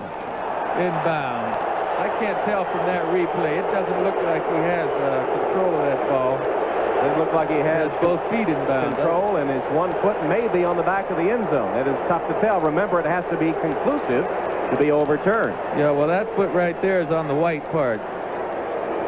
Bill Swanson is the replay official today. There were a couple of plays in the first half we thought should have been reviewed, but were not. But this one is being examined by Swanson in the replay booth. Remember, he also has to have control of that ball to make it possession. We'll take another look at it. And there you go. I don't know. It's a very difficult call to make. I didn't think he had both feet down. Play stands is called. Incompletion. Second down. Well, he said the play stands is called incomplete. They called it a touchdown. So it is reversed and ruled an incomplete pass. Well, it was initially ruled incomplete, then a touchdown. Now the replay official says no good. And I think we agree after seeing the replay. Well, you know, if they go with the first call of incomplete, then they come back and say touchdown. But if they're going with the first call, they could say the replay was inconclusive, so it's incomplete. Meantime, who made the second call of touchdown? We did see touchdown signal, didn't we? After a conference of officials. Yes. Sure. It's 2nd and 10 Colts from the 11-yard line. Colts put a motion man, and the Oilers jump offside. Hester went in motion. Did anyone else move for Indianapolis? That'll be the crucial part of this call.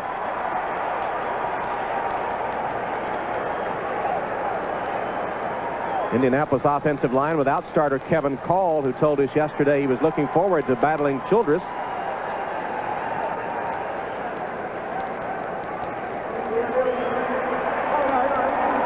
On the offense, number 68, 5-yard penalty, still second down. Pat Tomberlin, 68, with a false start. Right guard on the left side of your screen. Let's see. Yes, sir. He's moving too early. That defensive player can come across that neutral zone, folks, as long as he gets back before the ball snaps. But that offensive lineman cannot come out of his stance until the ball is snapped. Tomberlin and Dixon are playing guards now, with Brian Baldinger moving from guard out to tackle with the injury to Call on the old Colts offensive line. 7th penalty against Indianapolis for 50 yards.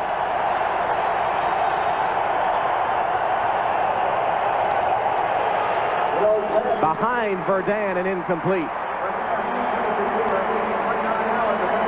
Verdun thought he was pushed by Patrick Allen. He pleads his case. Well, he was bumped. He was bumped. The ball was in the air. Verdun wasn't looking for the ball yet, but there's no doubt on the left side of your screen, maybe you can see Verdun get bumped before the ball gets there. Not a catchable ball, though, was it? Well, I don't know. You know, if a guy doesn't get bumped, these guys are pretty remarkable athletes. They can do some leaping and diving and make a play. There's no doubt Verdun did get bumped before that ball got there. 3rd and 15 for Indianapolis from the 16-yard line at Houston. Bentley's in motion. Almost intercepted. It'll go incomplete and a flag down. Bubba McDowell made a pass at it and almost intercepted it. Bentley was the intended receiver, and then Knight came in and perhaps interfered. Let's see what the call is.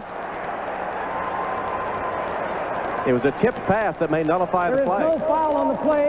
The head prior to contact. 4th down. You're exactly right, Tom. Bubba McDowell, number 25, came across the middle to get his hands on the ball before contact was made. McDowell will come from the left side of your screen, get his hands on the ball, but I'll tell you, that contact is made, to me, that's defensive interference before Bubba McDowell hits the pass. I think that should have been defensive interference. But it'll be a Biasucci field goal attempt. A 33-yarder out of the hold by Stark. And the kick is good.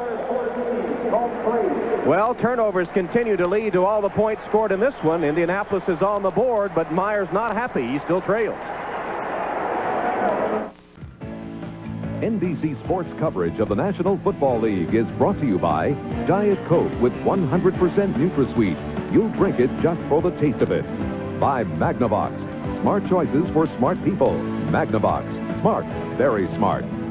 And by Mitsubishi, bringing you a full line of award-winning automobiles. See them all at your Mitsubishi Motors dealer. 14-3, Houston leading Indianapolis. The Colts having to settle for a field goal after a couple of controversial plays. 10:02 left in the 3rd quarter. Dean Biasucci to kick, and there's the Ice Cube, Gerald McNeil. Settled in his own end zone. Low driving kick by Biasucci that bounds at the 15, picked up by Pinkett on the hop. Alan Pinkett gets to the outside and gets a pretty good return across the 25 to the 27-yard line, where he's hit by Chris Goode. Let's go back to that last controversial play. On the right of your screen, Leander Knight, number 21, the defender, does make contact. I think this is interference right here before the football even continues on its way and Bubba McDowell gets a hand on it. I think that's a bad call, and the Colts fans at home should be a little upset about that. Good replay from our producer, Tom Roy, Brian Sheriff, our director, and their crew. First down, Oilers from the 27-yard line. Colts had a touchdown nullified by penalty, had an interference call they didn't get their way, and had to settle for the field goal. 14-3. Double wides to either side for Warren Moon, who's under center here. And a handoff to White, who spins away from one tackle and pounds to the 30 and across, with Dwayne Bickett holding on to make the tackle. 9:40 and counting here in the 3rd quarter. Let's check our Hertz 10-minute ticker for an update on scores. Miami finally on the board against the Giants. Kansas City up 7-3, and Chicago with a lead. Look what Cincinnati's doing to New England at Riverfront. And Cleveland also with a 4-point lead to Central Division rivals of the Oilers. Dallas and Washington locked up in a tie, and New Orleans with a lead.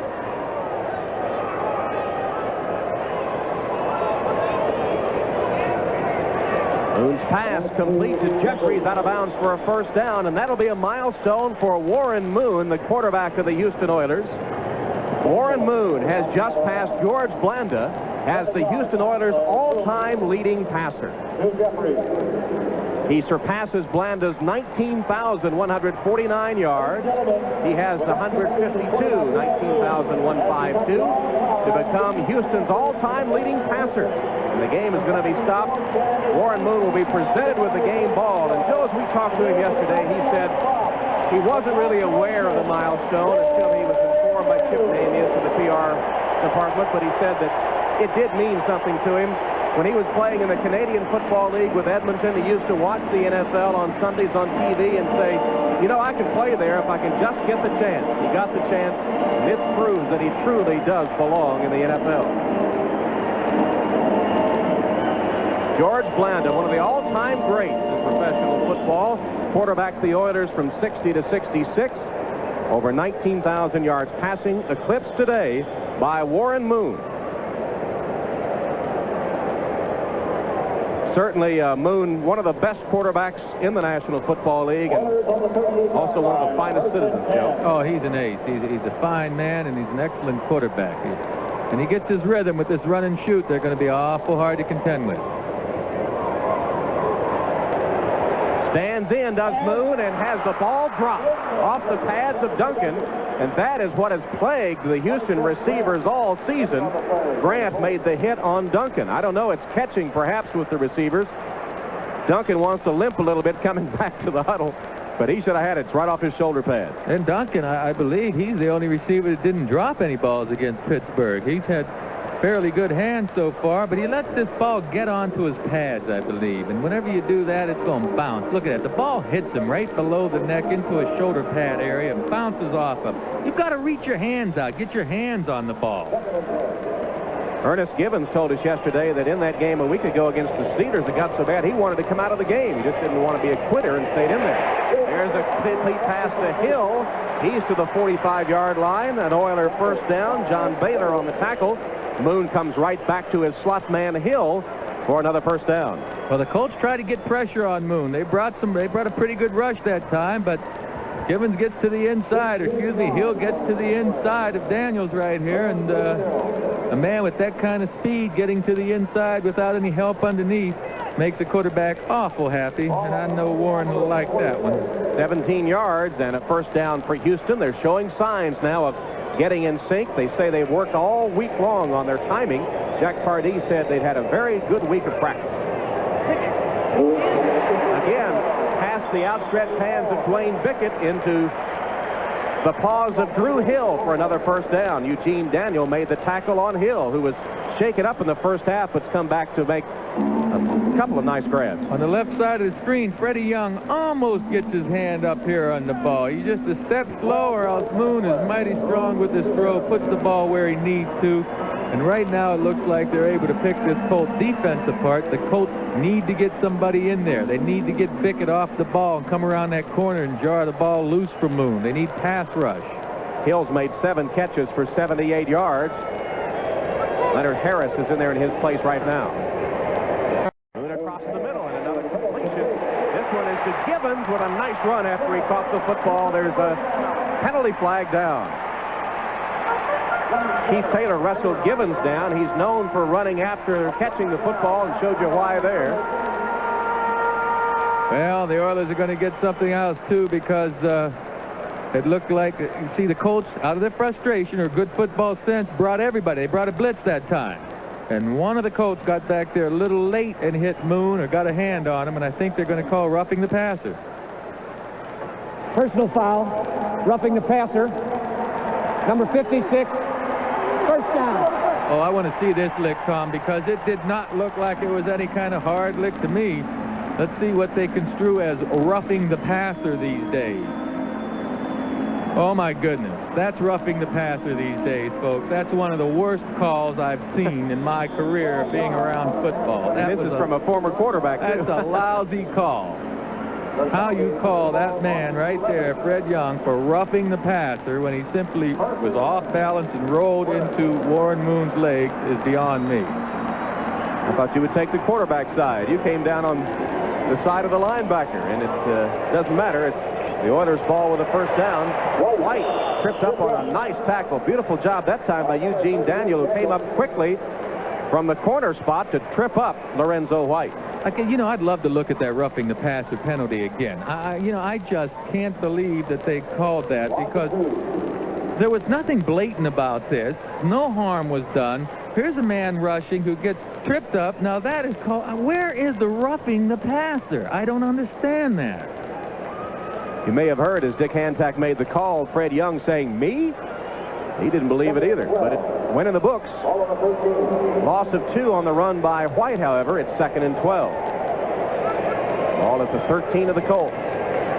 Moon's pass intercepted and dropped. Baylor had the interception and couldn't hold on. Drew Hill was the intended receiver. That was a pass that Moon shouldn't have tossed. Oh, you're right. Baylor was in excellent position on the left side of the screen. Moon's trying to force the ball into his receiver, and Baylor is underneath the receiver and makes a nice break on the ball. And once again, he allows the ball to hit his shoulder pads, go through his hands, get on his body, and bounce away. You youngsters at home that are watching football these days, please use your hands when you're trying to catch a football. Don't let it hit you in the chest. 14-3 Oilers. This is 3rd and 12.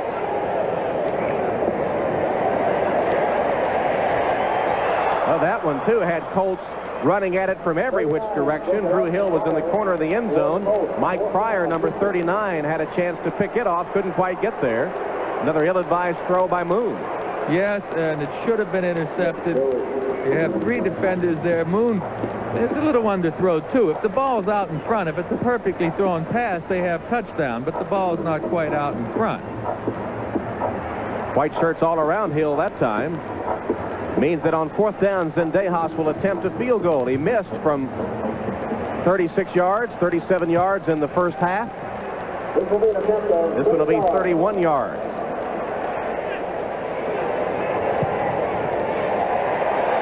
And this one is good. Officially in the books at a 30-yard field goal. Zendejas connects from 30. And the Houston Oilers have their first score of the second half, upping their lead to 17-3. Well, the days of Love You Blue may not be totally back, but the fans starting to get into it, and the Oilers' home opener. That's the blue version of ZZ Top, the Houston-based rock group, in case you didn't know that, Joe. I didn't know that. I know that lady that guy's left said, "Get that flag out of my face. I want to watch the game." Sort of a half-hearted rendition that time, as the Oilers have added to their lead, but it's been a less than inspiring game. Grant takes the kickoff and is stopped at the 20-yard line. Collared there by Terry Kennard. Colts will have the football at their own 20, trailing by a 17-3 margin with Jack Trudeau at quarterback when we come back to the Astrodome. Been a long afternoon for those Indianapolis Colts in search of their first victory of the season and trailing here 17-3 to the Houston Oilers. And a tough assignment next week as they travel to Philadelphia to meet the Eagles. Rookie quarterback Jeff George with an abdominal strain started the game, but it's been mostly Jack Trudeau since the second quarter. He has the ball 80 yards away now. Actually just across the 20-yard line. Lofts one down the sideline, and it'll be overthrown. His intended receiver, Bill Brooks. Well, Eric Dickerson not here with Trudeau and the Colts today, but first achieved notoriety 60 miles from Houston in Sealy, Texas, where he went to high school, leading Sealy to state championships. This is Dickerson as a high school performer back in 1978. Joey had all the moves even then, although he was a slimmer version. He even had the dance down pat. Eric Dickerson. Could he return to this Colt team now if he's reinstated? We asked Kevin Call that, one of the offensive linemen that has been pretty well maligned by Eric Dickerson, and Call was very diplomatic. He said it would be difficult. Screen pass to Clark gets nothing. Well, it would be difficult, Tom, because I don't think Eric Dickerson's really got a good case for maligning his offensive line. You know, he played 14 games last year, part of his 15th game. He gained over 1,300 yards and had a 4.2 average. I think Call and his offensive line did a good job for him. Doug Smith shaken up for the Oilers. Doug Smith has had a rough season. In fact, he said he thought about retiring but decided to stay with the Oilers. We'll take a break right here. Smith's team on top. Doug Smith on the sideline after being shaken up, having his left ankle taped over on the bench. 3rd and 15 for the Colts. Trudeau's in the shotgun. Verdun has it. Dropped at the 40-yard line by Patrick Allen. Verdun just raced down the field, and Trudeau dropped it right into his arms. Beautiful pass. Great pass protection for this deep throw. The Oilers are trying to get back there to Trudeau, but his blocking is just right, and the ball couldn't have been in a better place. Over the top into Verdun's hands. Had it been slightly underthrown, it wouldn't have been a completion. That's the way it's supposed to work. Number 96 over here was Zephyros Moss. Moss is putting a little... Yeah, what's he doing to me there, ref? I mean, golly. Didn't you see that? Sean Jones mixing it up with Zephyros Moss, but a 45-yard completion on a beautiful pass by Trudeau. Here's Bentley looking for something and finding nothing.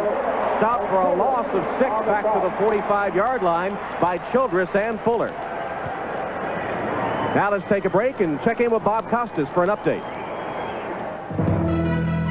At Cleveland, Billy Joe Tolliver has rallied the Chargers. He had a pass picked off in return for a touchdown earlier, but here he goes to Anthony Miller, the great young wide receiver, for a 23-yard score. The second time those two have hooked up for a touchdown, and in the third, the Chargers, upset-minded, lead at Cleveland, 17-14. Cleveland Browns have had a rough early season. Here at the Astrodome, 17-3 Oilers with 3:20 left in the third quarter. Indianapolis with a 2nd and 16. Trudeau scrambling. And chucked out of bounds at about the 40 by Jones and Johnson. Ezra Johnson and Sean Jones. Ezra Johnson, of course, number 90, came over as a Plan B free agent from Indianapolis in the offseason. Update on those scores. You just told us, Bob Costas just told us about the Cleveland-San Diego game. Here are the other scores.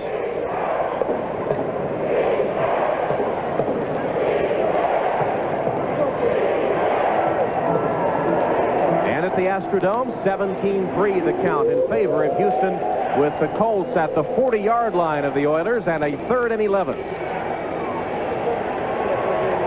Time remaining third quarter. 3 wide set left. Trudeau steps up and delivers a pass complete to Brooks. Brooks falls forward. It'll be close to the first down. It'll be marked just beyond the first down marker. Clutch reception by Brooks. Steve Brown tackled him, but not until Brooks had enough yardage for the first down. Trudeau being forced up the middle. Brooks is going to come from the left side of your screen to right. There he is in the middle of your screen, number 80 right here. Steve Brown, 24, can't quite keep up with him, and Brooks gives it that second, third effort and dives upfield for the first down. From the 27-yard line, Brooks, the leading receiver, has 2 catches for 26 yards today. He's been the big play man for the Colts.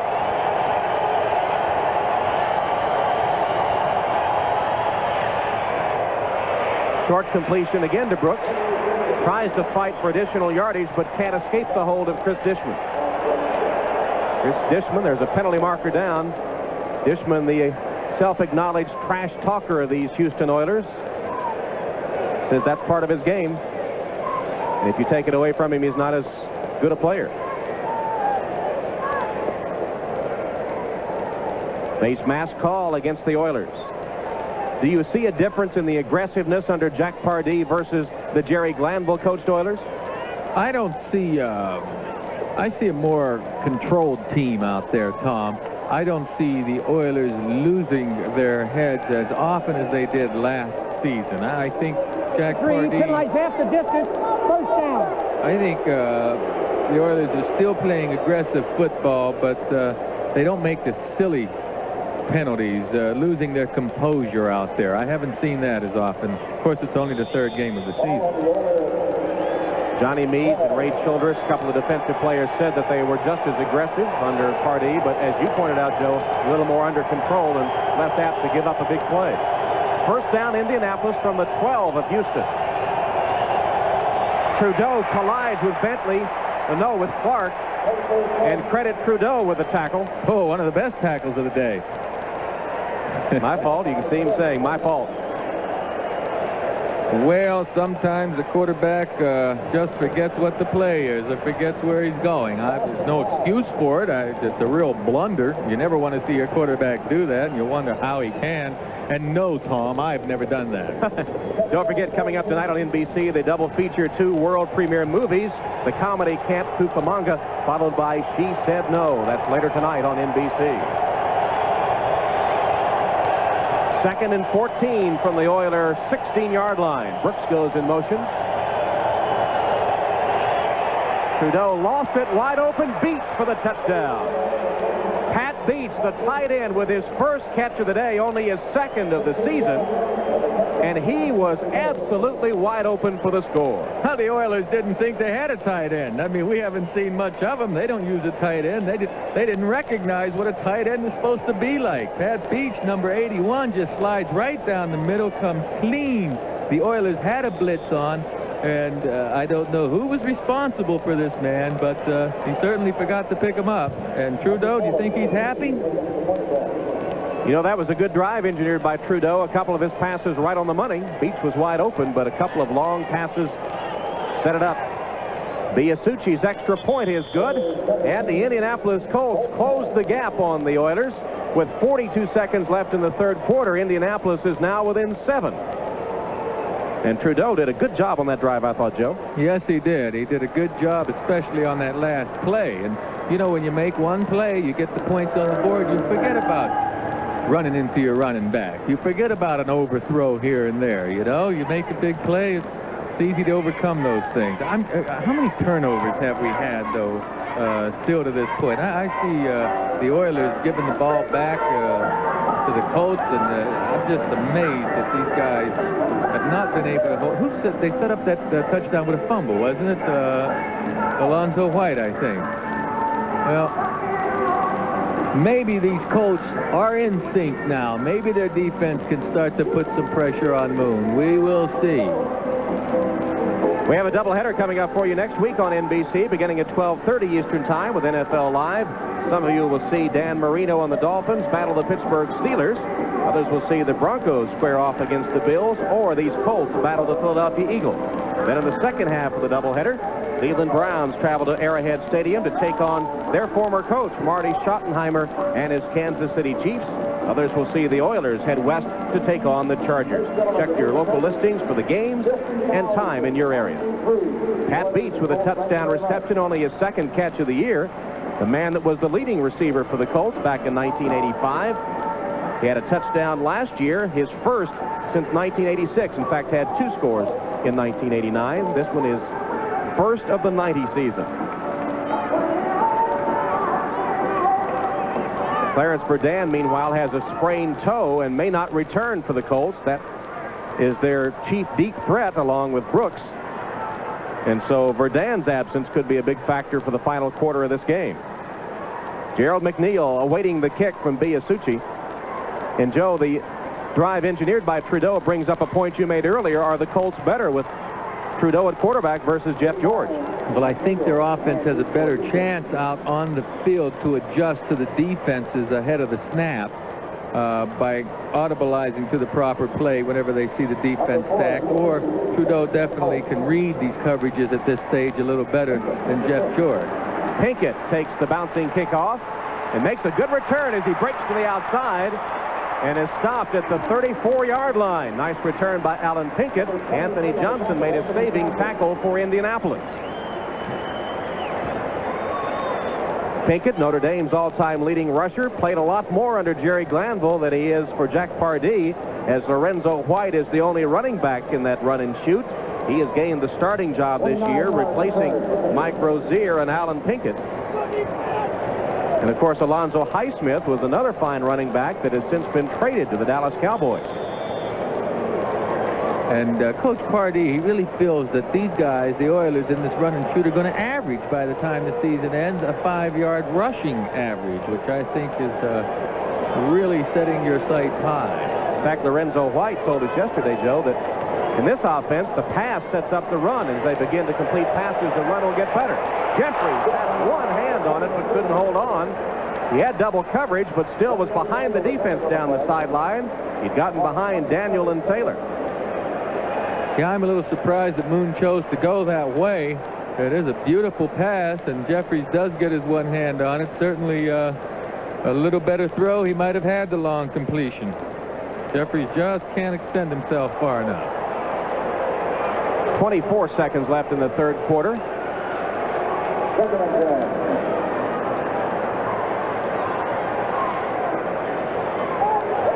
Warren Moon has thrown 2 touchdown passes, each one to Lorenzo White.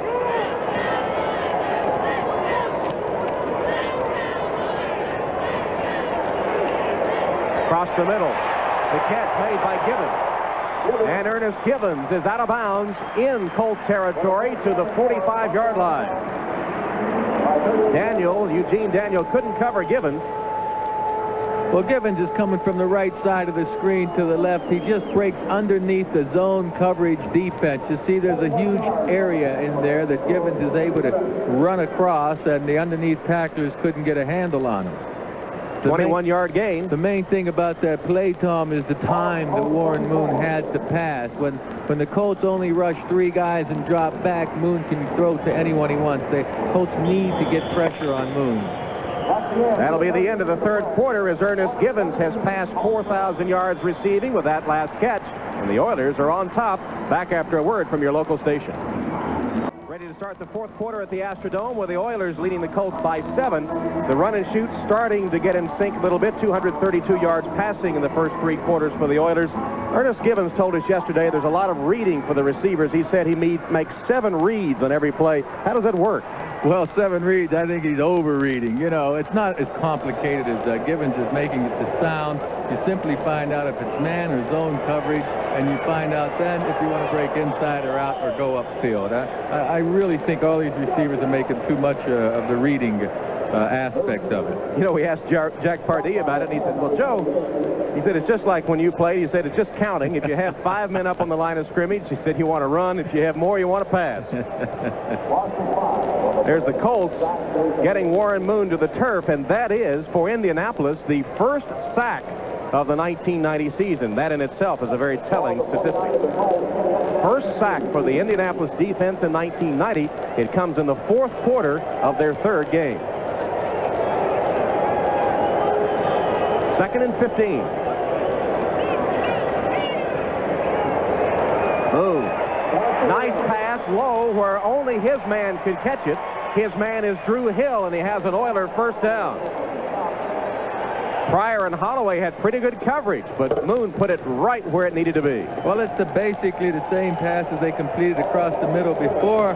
The Colts are trying to rush 4 now, and there's a deep zone. Hill just simply runs underneath the zone coverage, and there's a lot of area there. And given Moon or any quarterback that much time back there and a receiver that much time to run free, you're going to get a lot of long completions. 23-yard completion. Hill has caught 8 balls for 101 yards. Drew Hill over 100 yards in this game. Another low pass caught by Jeffries. Warren Moon says he likes to throw the ball low. He throws it down there on purpose because his man can go down and get it, and the defense can't. That's mighty fancy sharpshooting. I tell you, I'm a quarterback. I threw a lot of passes, and I don't remember ever aiming low. I know on a button hook, a turn, a comeback pattern, I want to get that thing down around my receiver's belly, but down around the knees, I don't think I ever aimed that low. Yeah, you know, the receivers might not agree with Moon because especially for a tall man, that low catch is pretty tough, tougher than the one that's above his head. Sure. 2nd and 7. Oilers leading by 7 and threatening.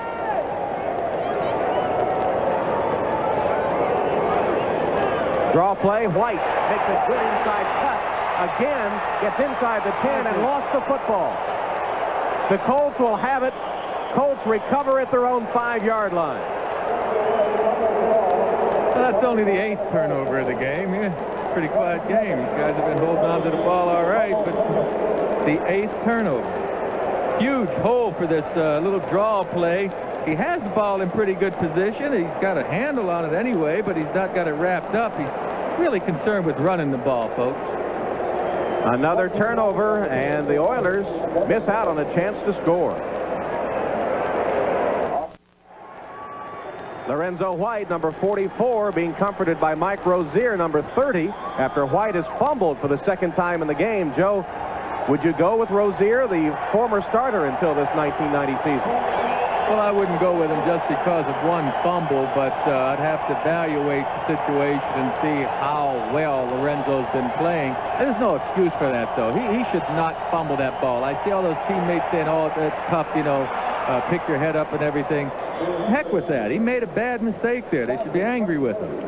Jesse Hester, meanwhile, makes a clutch grab for the Colts between Richard Johnson and Terry Kennard as Trudeau put one on the money for 18 yards and a first down. Indianapolis getting out of the shadow of their own goal. Beautiful pass by Trudeau. Good protection. He sticks it right in between the defenders where Hester can get to it. Hester getting a chance to play here. He's been doing pretty well. Coach is pretty high on Hester.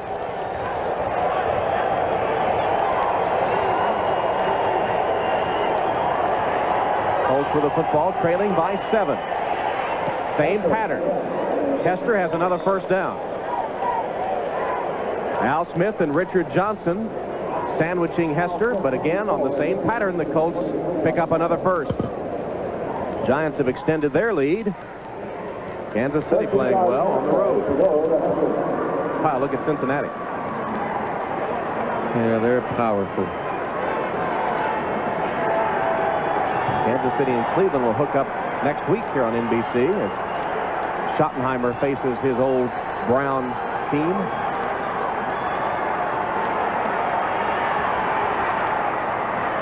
Trudeau with another completion. Short pattern to Beach, the tight end, covered by Eric Fair. This Colt offense is looking sharp now. Trudeau's looking awfully sharp out there, picking the right receivers and throwing accurately. I guess the Colts figure, hey, you keep giving us these opportunities, we're going to come back and win this game. A mistake-filled game by both teams, and the outcome's still in doubt as Trudeau has had a pretty good day in relief of Jeff George.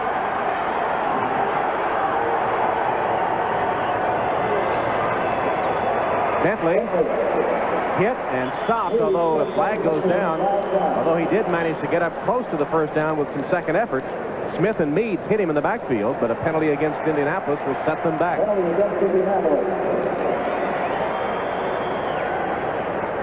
Well, that's a tough penalty. You have a nice drive going. You're going to get a holding penalty. They're going to come, folks. Every play, somebody's holding somewhere, and these officials. Offense, number 73, 10-yard penalty. Repeat the down. Second down. Well, Zephyros Moss, maybe that's making up for the one they missed a little while ago. Let's take a look and see if we can see Zephyros. Oh, look at his left arm right there in the middle of the right side of your screen. You can see Zephyros kind of making a tackle on Sean Jones there.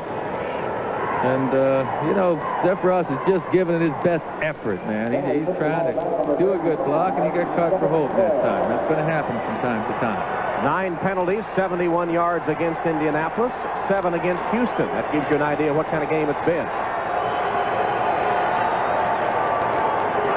Almost snapped by Trudeau. Chase, and has it blocked. William Fuller was able to back the ball away as Trudeau, delayed by the low snap, had to scramble for his life. That was a good play by Trudeau to get the ball and at least move around and take a shot at throwing it. Must have been pretty good for pass coverage downfield. There you see the snap is low, and it's pretty good pass blocking right there. But Trudeau tried to get it downfield, and William Fuller just makes himself about 10 feet tall and knocks the ball back. Fuller's had a pretty good game. 2 sacks in the contest so far. 3rd and 12 for the Colts. The ball at their own 36, 10.5 minutes remaining, 17-10 Houston. Trudeau has the ball knocked loose, free ball. It looked like Jesse Hester of Indianapolis was able to cover the loose football. Johnny Meads had knocked it loose from Trudeau as he was scrambling. Meads caused the fumble, but Hester was able to recover it for Indianapolis. Well, that's a tremendous defensive play, Tom. I mean, first of all, Trudeau does a nice job of taking this upfield, and he would have had the first down. But watch how Meade swings his arm in there to knock that ball loose. That's just a fine defensive play by Johnny Meade. Hester recovered, but short of the first down, so Stark will punt. Nice punt by Ron Stark. Unbelievable. McNeil made the catch at his own 2. That's a mistake. He should have let it bounce into the end zone. Instead, he'll be stopped at his own 12 by Kurt Larson. That's remarkable to me. How a man can catch the ball back there. Watch this defensive play, and now we'll see the fumble. Well, we'll be back for more Follies in a moment. NBC Sports coverage of the National Football League is brought to you by Keystone and Keystone Light. Bottled beer taste in a can. Wouldn't that be great? By State Farm Insurance. Like a good neighbor, State Farm is there. And by Mazda Cars and Trucks. Mazda, it just feels right.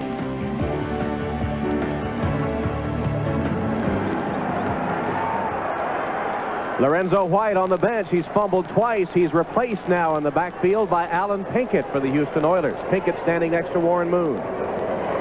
Pressure on Moon. Throws it away. Curtis Duncan closest to the ball, but Moon just threw it away as he was being pressured by Keith Taylor on a safety blitz. Moon's got his work cut out for him. They're a long way from the goal line. These Colts are starting to come now with more pressure, and they're in very dangerous area backed up here. Well, on the category of insult to injury, look who Warren Moon hits with this pass. Ron Meyer, out.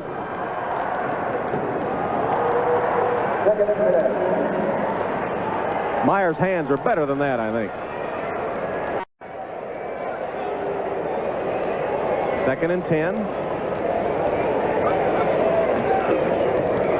Draw play, Pinkett. Gets a couple of yards. Sam Clancy puts that 290-pound frame on Alan Pinkett, who has replaced Lorenzo White at running back. That was his first carry of the season.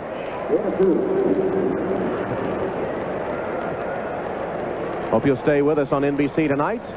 2 world premiere movies, the comedy Camp Cucamonga, followed by the critically acclaimed She Said No. That's tonight on NBC. 3rd down, the Oilers have converted 3 of 6. Time remaining in the game. Houston by 7. Blitz. Moon finds the hot receiver Duncan for a first down. Cornell Holloway put the pressure on Warren Moon. He knew he had single coverage and found Curtis Duncan for the first down. Oh, this was terrific. On the left side, you see number 25, Holloway, put pressure on Moon, and Duncan just makes a good catch of a good throw and gets both feet down inbound for the first down. But I tell you, this throw was made under some extreme pressure right there. And a throw and duck, and it got to the target. And there was an example of the reading involved as both Moon and Duncan, his receiver, read the blitz. Duncan broke it off short, but long enough for the first down, and Moon was with him all the way. Pinkett breaks loose. Tripped up, but he got 10 yards and a first down. Dwayne Bickett just got a hand on his foot.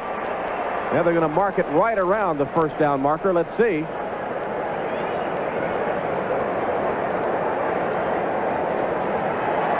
Pinkett burst through that hole, showed some quickness, some explosiveness.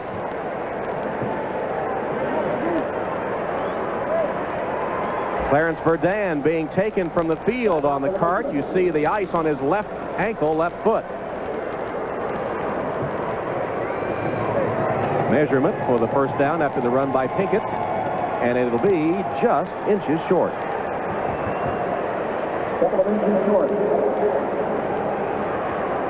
Second and very short. Used to be a waist down, but let's watch this replay here. Oh, a nice block on Freddie Young there by Munchak, and a huge hole there. Bickett makes a fine tackle, because anytime a running back can get squared up one-on-one with the safety, the running back's got the edge.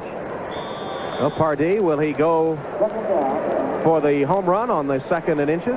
No, I'd go for the first down right now. I mean, with the kind of running game and consistency the Oilers have shown, you don't take anything for granted. Get that first down now. Moon is under center, double wides to either side. Pinkett, the only running back, gets the handoff in the same play. He bursts free once again. It is beyond midfield into Colts territory with another Houston first down. Pryor and Taylor, the safeties, had to make the tackle on Pinkett, who burst free for 19 yards. Pinkett got through that hole quickly, and then he wanted to wrap the football up. I guess he might have been thinking, look at it, nice block by Munchak on Freddie Young, and oh my, watch, he'll get both hands on that football here and knows he's going to get contact. You see how Pinkett wrapped it up? Smart ball carrier. Pinkett getting the chance to play after Lorenzo White fumbled twice, and Pardee has a running back in there now that's making the ground attack go at the moment in this run and shoot, which for the most part has been shoot, can't run. Again, Pinkett lost his balance, but managed to keep the feet going and dive forward for a gain of 5. Kurt Larson covered him. John Hand was there too, but Pinkett showing us the ability to keep his balance. Minnesota has tied Chicago in the 4th quarter as the Bengals continue to air it out. Washington with a lead on Dallas and New Orleans by 14. Pinkett has come in the game replacing White and has 4 carries, 34 yards. There he is, the only setback behind Warren Moon. Givens in motion gives him 3 wides to the left. Moon looks that way and has a man wide open. The pass complete to Jeffries, and he has another Oiler first down. He's close to the 30. I'll tell you, Munchak has been doing some job out there in the running game and passing game. 63, folks, on the left side of your screen. And check Maggs out also, 78. They opened up some good holes for those runs, but you see Munchak's man is still around the line of scrimmage. Excellent blocking by the all-pro guard. Munchak with the pass blocking there, and been to the Pro Bowl 5 times, including last year, the All-American out of Penn State in his 9th year. First down, Oilers from the 31 at the 5.5-minute mark.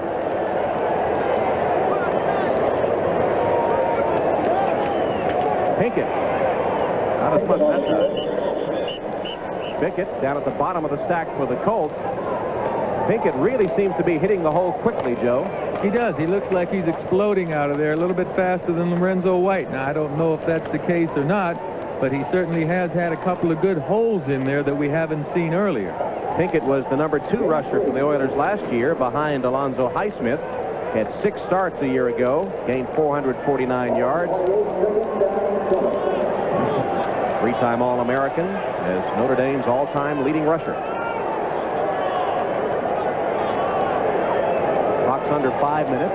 2nd and 7 facing the Oilers. Nice catch. Reception made by Hill. He's already over 100 yards and is closing in on double figures in the reception department. He's about a yard short of the first down. He was hit by the rookie linebacker, Matt Vanderbeek. You know, one of the raps on a run-and-shoot offense is that when you get a lead or get out in front and late in the game you need to hold the ball, you don't have a running game to hold the ball. But after talking with Coach Pardee yesterday, who insists that this offense is going to average 5 yards per carry on the ground when all things are said and done at the end of the season, well, I think that's a pretty good running game. Well, if it does hold true, that's the case. And, of course, Barry Sanders at Detroit, one of the top runners in the NFL out of the run-and-shoot offense. Moon found a man who split defenders through Hill. Hill, I think, has 10 catches now for the day. And Moon drilled it between Bickett and Young to get 1st and goal for the Oilers. On the right side of the screen, you'll see Moon throw this ball right in the hole there where Hill kind of settles down between 3 white jerseys. Well, there are 2 of them. The 3rd one's waiting. Now, this is the part of the field with the one-back offense. It's tough to get the yardage. That one back right now, Pinkett, doesn't have a big lead back in front of him. So this is where the run and shoot comes under suspect right here. Can you get in the end zone from this close? From the 6, it's 1st and goal. Colts jump offside. Moon tosses for the end zone, and he's got a touchdown. Givens made the catch. And there's the save. Let's check the penalty marker. It appeared the Colts were offside. Were they drawn off?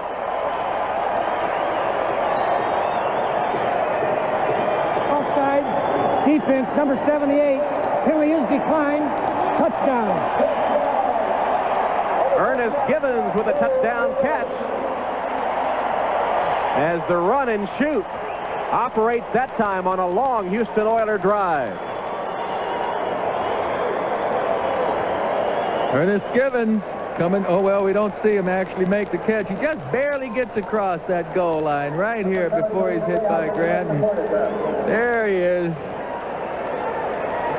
You need to get pressure on the quarterback there in that case, certainly, and they did have pretty good pressure, but not enough. Extra point is good. Ernest Givens with his 3rd touchdown reception of the 1990 season. Warren Moon has tossed 3 scoring passes today. The lead is 14. Houston Oilers have added to their lead. They're now up by 14 points, 24-10, with 3 minutes, 3 seconds left in the game after this 11-play scoring drive that consumed 6.5 minutes. The payoff, Moon to Givens from 6 yards out.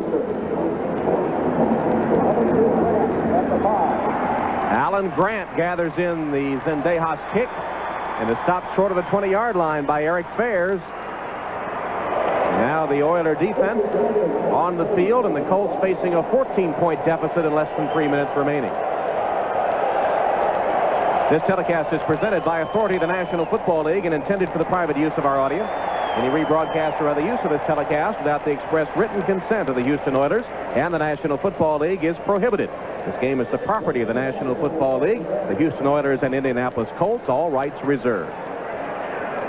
Lorenzo White on the bench. Did he lose his job? Pinkett was sharp in that scoring drive, Joe. Yes, I think he may have very well lost his job because Pinkett was so sharp. And if Pinkett continues to play that way, we won't see Lorenzo back in there for a while. Low snap. Trudeau picks it up, though, and then is sacked. Doug Smith comes in to make the sack, and how sweet that is for Doug Smith, his second sack of the season, because he had all sorts of adversity in the offseason. Back in January, he had been to his church with his wife as they were honoring Doug Smith. As he came home, he learned that his son, Doug Jr., had been hit by an automobile. His wife went into premature labor, and as he went to the hospital, he said he didn't know which premature labor was stopped, and eventually she gave birth to a fine girl named Sierra. Then in February in this offseason, Smith, during an altercation in his hometown in North Carolina, was shot in the right leg. He had to go into rehab, but he's back now on the field and doing a good job for this Houston Oiler defense. In fact, the sack by Smith may send Jack Trudeau to the sideline.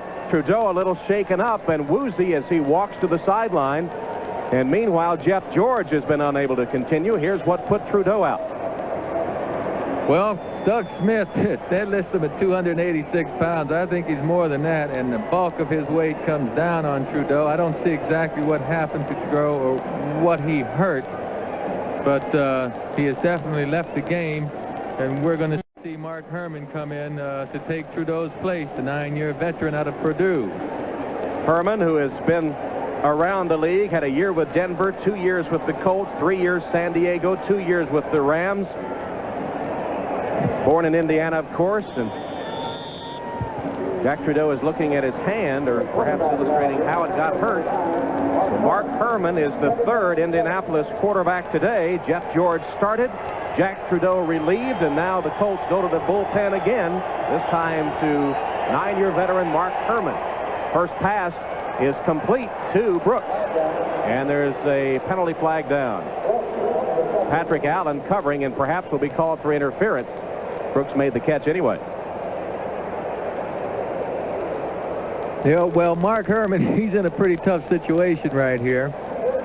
The play, no foul. No foul. I think the ball was tipped once again. Tipped? I didn't say tipped. Let's take a look at Tipped this. as it left Herman's hand, I believe. Oh, was it? Well, there's the ball tipped there, too, or was it? Yeah, but he threw the flag back up there earlier. I thought someone had a hand on it as Herman let it go. I may have been mistaken, but I thought that was the case. I hope you're right, Tom, because I tell you, I'd really have to start investigating things. Gee. Ticking down toward the 2-minute warning. Colts facing 3rd and 14, down by 14 points. Oilers are offside, and Herman takes the hit because of it. Sean Jones had about a second head start. Yeah, that's not fair. That's not fair. And that's awful because your quarterback standing back there really vulnerable to that type of a hit and injury, and I don't think this should be a 5-yard penalty, but there aren't any rules to prevent this type of thing from happening. Sean Jones just teed off on Mark Herman, and the third Colts quarterback of the day. Defense, number 96, 5-yard penalty. Repeat the down, 3rd down. And the penalty certainly doesn't fit the crime in this case. No, Jones just gets started a little early. He's anxious to get back there and get a sack. It seems everyone knows that it's going to be a passing game, but I'll tell you what's embarrassing right there is the way Ken Clark tried to block Sean Smith. I think they ought to take Clark aside and talk to him about protecting his quarterback or his teammates, whomever it might be, a little bit better than that. That was a lousy effort on Clark's part. He just punched his ticket as he went by. So Jeff George, who started the game and left with an abdominal strain, aggravating it, the thing that had bothered him all week, will be called on to come back in. It's the I don't believe it. I do not believe it. What is wrong with Trudeau's hand? It's his left hand right now. If George can come back in this situation and start throwing passes, I'm going to be amazed. I think right now they took him out of the game because he's hurt, and further activity is going to hurt him further. Right now they've got him warming up on the sideline, and if you put him back in the game, you better run your running attack, or why take him out in the first place? Good point. There's Trudeau telling you how he hurt his hand. You see the gash on the left but it's thumb. his left hand. It's his left hand. He doesn't need that. He can get back in there. What about taking the snap? He looked like his middle finger was gashed up too. Would that be? They need to put some tape around the gash and put him back in the game. Mark Herman holding his right hand. It's been a bad day for Colts quarterbacks. Well, you wanted to play, didn't you, Herman? Huh? You wanted to play. You got your chance. Now you know what it's like again. Now, I just think I feel bad about the Ken Clark and the effort that he had in blocking Sean Smith that time. I mean, if Clark stays in front of him and just looks the lick in, well, Herman's not going to be injured, and who knows how bad this injury is. Jeff George, the 2 minutes left, 24-10 Oilers. Jack Trudeau, second quarterback used by the Colts on the bench, apparently has injured his left hand. Mark Herman, the third quarterback, has injured his arm or hand, it appeared, as he came off the field. And so Jeff George, who started the game, is back on for the Colts, and he's playing with an abdominal strain. George hit 4 of 10 for 37 yards with an interception before leaving the game in the second quarter.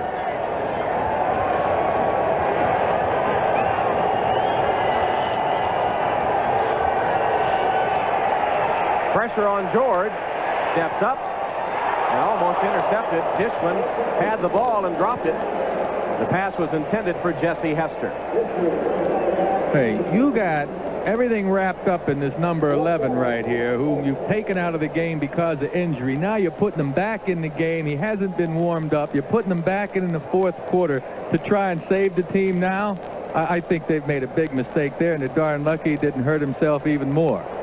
Taken down by Ezra Johnson, so Ron Meyer has seen all three quarterbacks beaten up today. And I think the point you're making, Joe, is Jack Trudeau, if he's up and walking, he's got to go in the game now. And it's his left hand that's hurt. How bad do you want to play? That's what that's showing me. Somebody, I don't know. I just don't think he wants to play badly enough, unless there's something wrong with that hand that I don't know about. Is it broken? George on fourth down.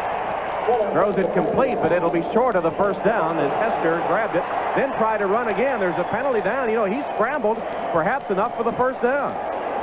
Not for the first down, but he may have gotten a face mask penalty that's going to possibly give the ball to Indianapolis. Looks like it is a face mask call against Richard Johnson, who was wrapping him up. He and Chris Dishman were there. Let's see what it is.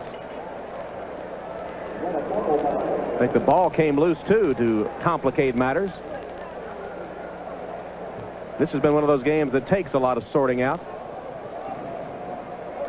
There was a fumble by Hester and then a scramble for the ball, and perhaps the face mask came into play there. Game marred by penalties and turnovers and missed opportunities, and 3 injured Colt quarterbacks. There's Jack Pardee hoping to hang on in this one for his first win with the Oilers. Joe, we're told, meanwhile, that Jack Trudeau has an injured collarbone. No, Herman has the collarbone injury. Mark Herman injured his collarbone.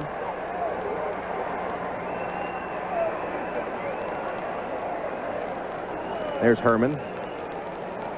And Jack Trudeau further down the bench and has the ice on his hand, so it must be his left hand, Joe. That's the injury you think he ought to be able to shake off. Replay is looking at this last one. Let's us take a look. Okay, let's see what happens. We had a face mask penalty on the run, followed by a change of possession. The ball will revert back to the offensive team. It depends where the fumble took place, whether we have a first down for Indianapolis or a first down for Houston. Nice narration job by Dick Hantak as you got to look at the replay. But they still have not been able to spot the football.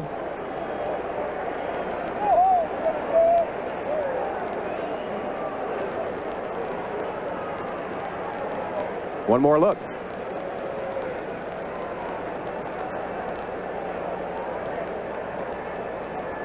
See if we can help him with this spot, Joe. Well, we see where the ball comes loose. Now we see where the face mask penalty occurs. Now, are they going to tack on additional yardage to this play? If they tack on any additional yardage at all, it's going to be enough for the first down. And they normally do tack on additional yardage when there's a foul. We had a face mask during the original run with a fumble at the 24, recovered by the defense. The ball is returned to the offensive team, penalized 5 yards from the 24-yard line, first down. 5 yards from the 24-yard line. Why is it on the 32-yard line? Good point. I don't have an answer for you. I don't know. It's Mark Herman apparently is going to go back in the game, Joe. Well, I still see George out on the field. I'm still really concerned with George's last injury. I don't know. He doesn't look like he's doing a very good job right there. He's up. Oh, he's grabbing himself. I don't think he ought to be in there. Well, here's Mark Herman, the man we're talking about. He's leaving the field. That's the collarbone injury, so it will be George back in there. Mark Herman is being taken from the field after suffering that collarbone injury. We'll get it straight. There he is.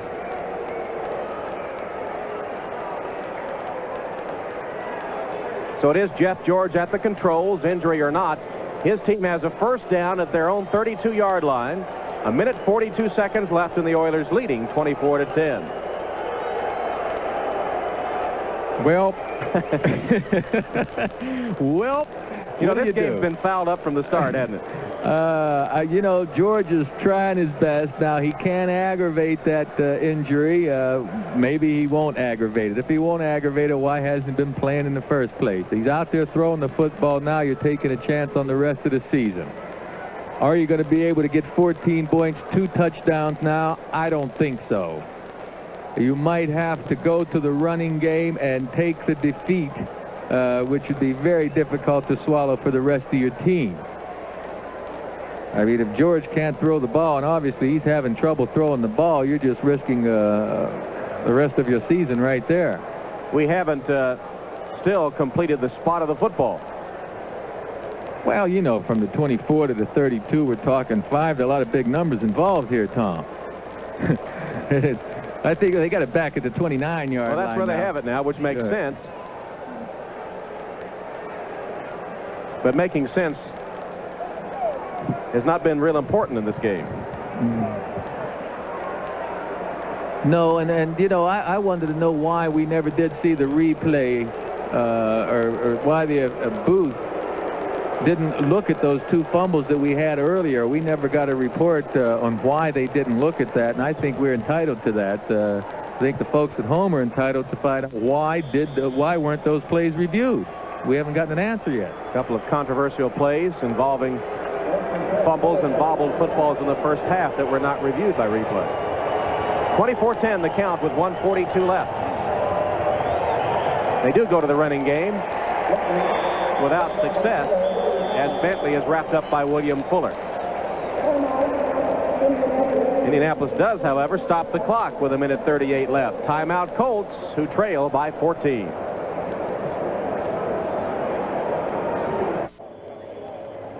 From the Astrodome, Tom Hammond and Joe Namath with Houston leading 24-10, 1:38 left, and surprise, Joe, that the Colts called timeout to stop the clock after going to the running play the previous down. Well, they, you know, never say die. They figure they still have a chance here. Bentley's liable to break a long run. George is liable to throw a long strike here without hurting himself. So, never say die.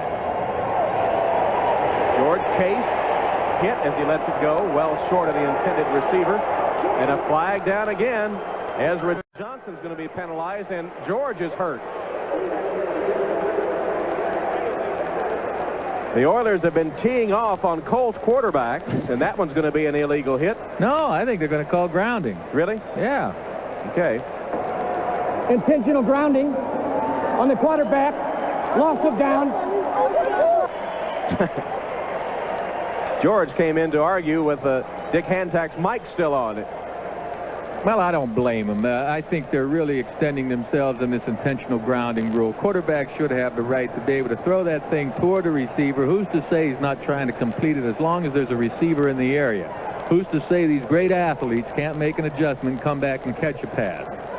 Well, the referee's the one to say. That's who it is. And he figures that George was just getting rid of that ball to avoid a sack, which has been true from day one. As long as football's been played, quarterbacks throw the ball away to avoid the sack, but they've decided to start calling them more. I don't know if anyone cares or not, but this has been just about as ugly a game as I've ever seen. George escapes the safety and heaves it as far as he can. Swiped down, a good defensive play at the last minute by Patrick Allen. Brooks was the intended receiver, and Allen reaches up to swat it away. George has been grabbing himself ever since he threw that ball. When he makes that kind of throw, it hurts him. Well, the defense was all spread out, attempting or expecting that sort of long throw, and Patrick Allen with a good defensive play. Let's keep an eye on George now. He's going to make this long throw, and well, it doesn't seem to bother him yet. Well, now it's starting to bother. Yeah. Stark punt from his end zone. Fair catch called by McNeil, who takes it in midfield. We've got 1:15 left in this one. We'll be back to wrap it up after this. 40 yards. 24-10 with 1:15 to go. It looks like the Oilers will get their first win of the season, and the Colts will go to 0-3. Oilers travel to San Diego next week. They're just going to kill the clock now with 1:15 left. Cody Carlson is in at quarterback for the Oilers, replacing Warren Moon, and we have a penalty marker down. If I'd have made a recording of that, I could have saved my vocal cords today.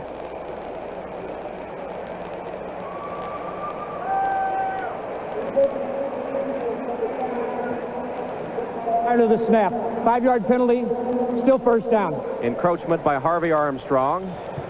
Doesn't matter because the Oilers just want to kill the clock anyway. As we said, Cody Carlson has replaced Warren Moon at quarterback with the intention of just killing the clock. Pardee will get win number 1 for the Houston Oilers. Ron Meyer will go to 0-3. And he's seen his quarterbacks battered and bruised today. All 3 of them. Warren Moon has thrown 3 touchdown passes, 2 to Lorenzo White, and 1 to Ernest Gibbons. The run and shoot looked better today. Yes, it did look better today, and Warren Moon's got to feel pretty good about his effort. The Colts, I don't know what to say about the Colts. They had some good defensive play sporadically throughout the game, some good offensive play. They just couldn't put it all together. There were open receivers that George missed earlier, and they made some big plays, but they're just playing football that you don't win with in the NFL. Oilers get the win after Warren Moon passed for over 300 yards. He hit 29 of 39, 308 yards, 1 interception, and 3 touchdowns. Jack Pardee has his first win as the clock mercifully ticks us down to the end of this one.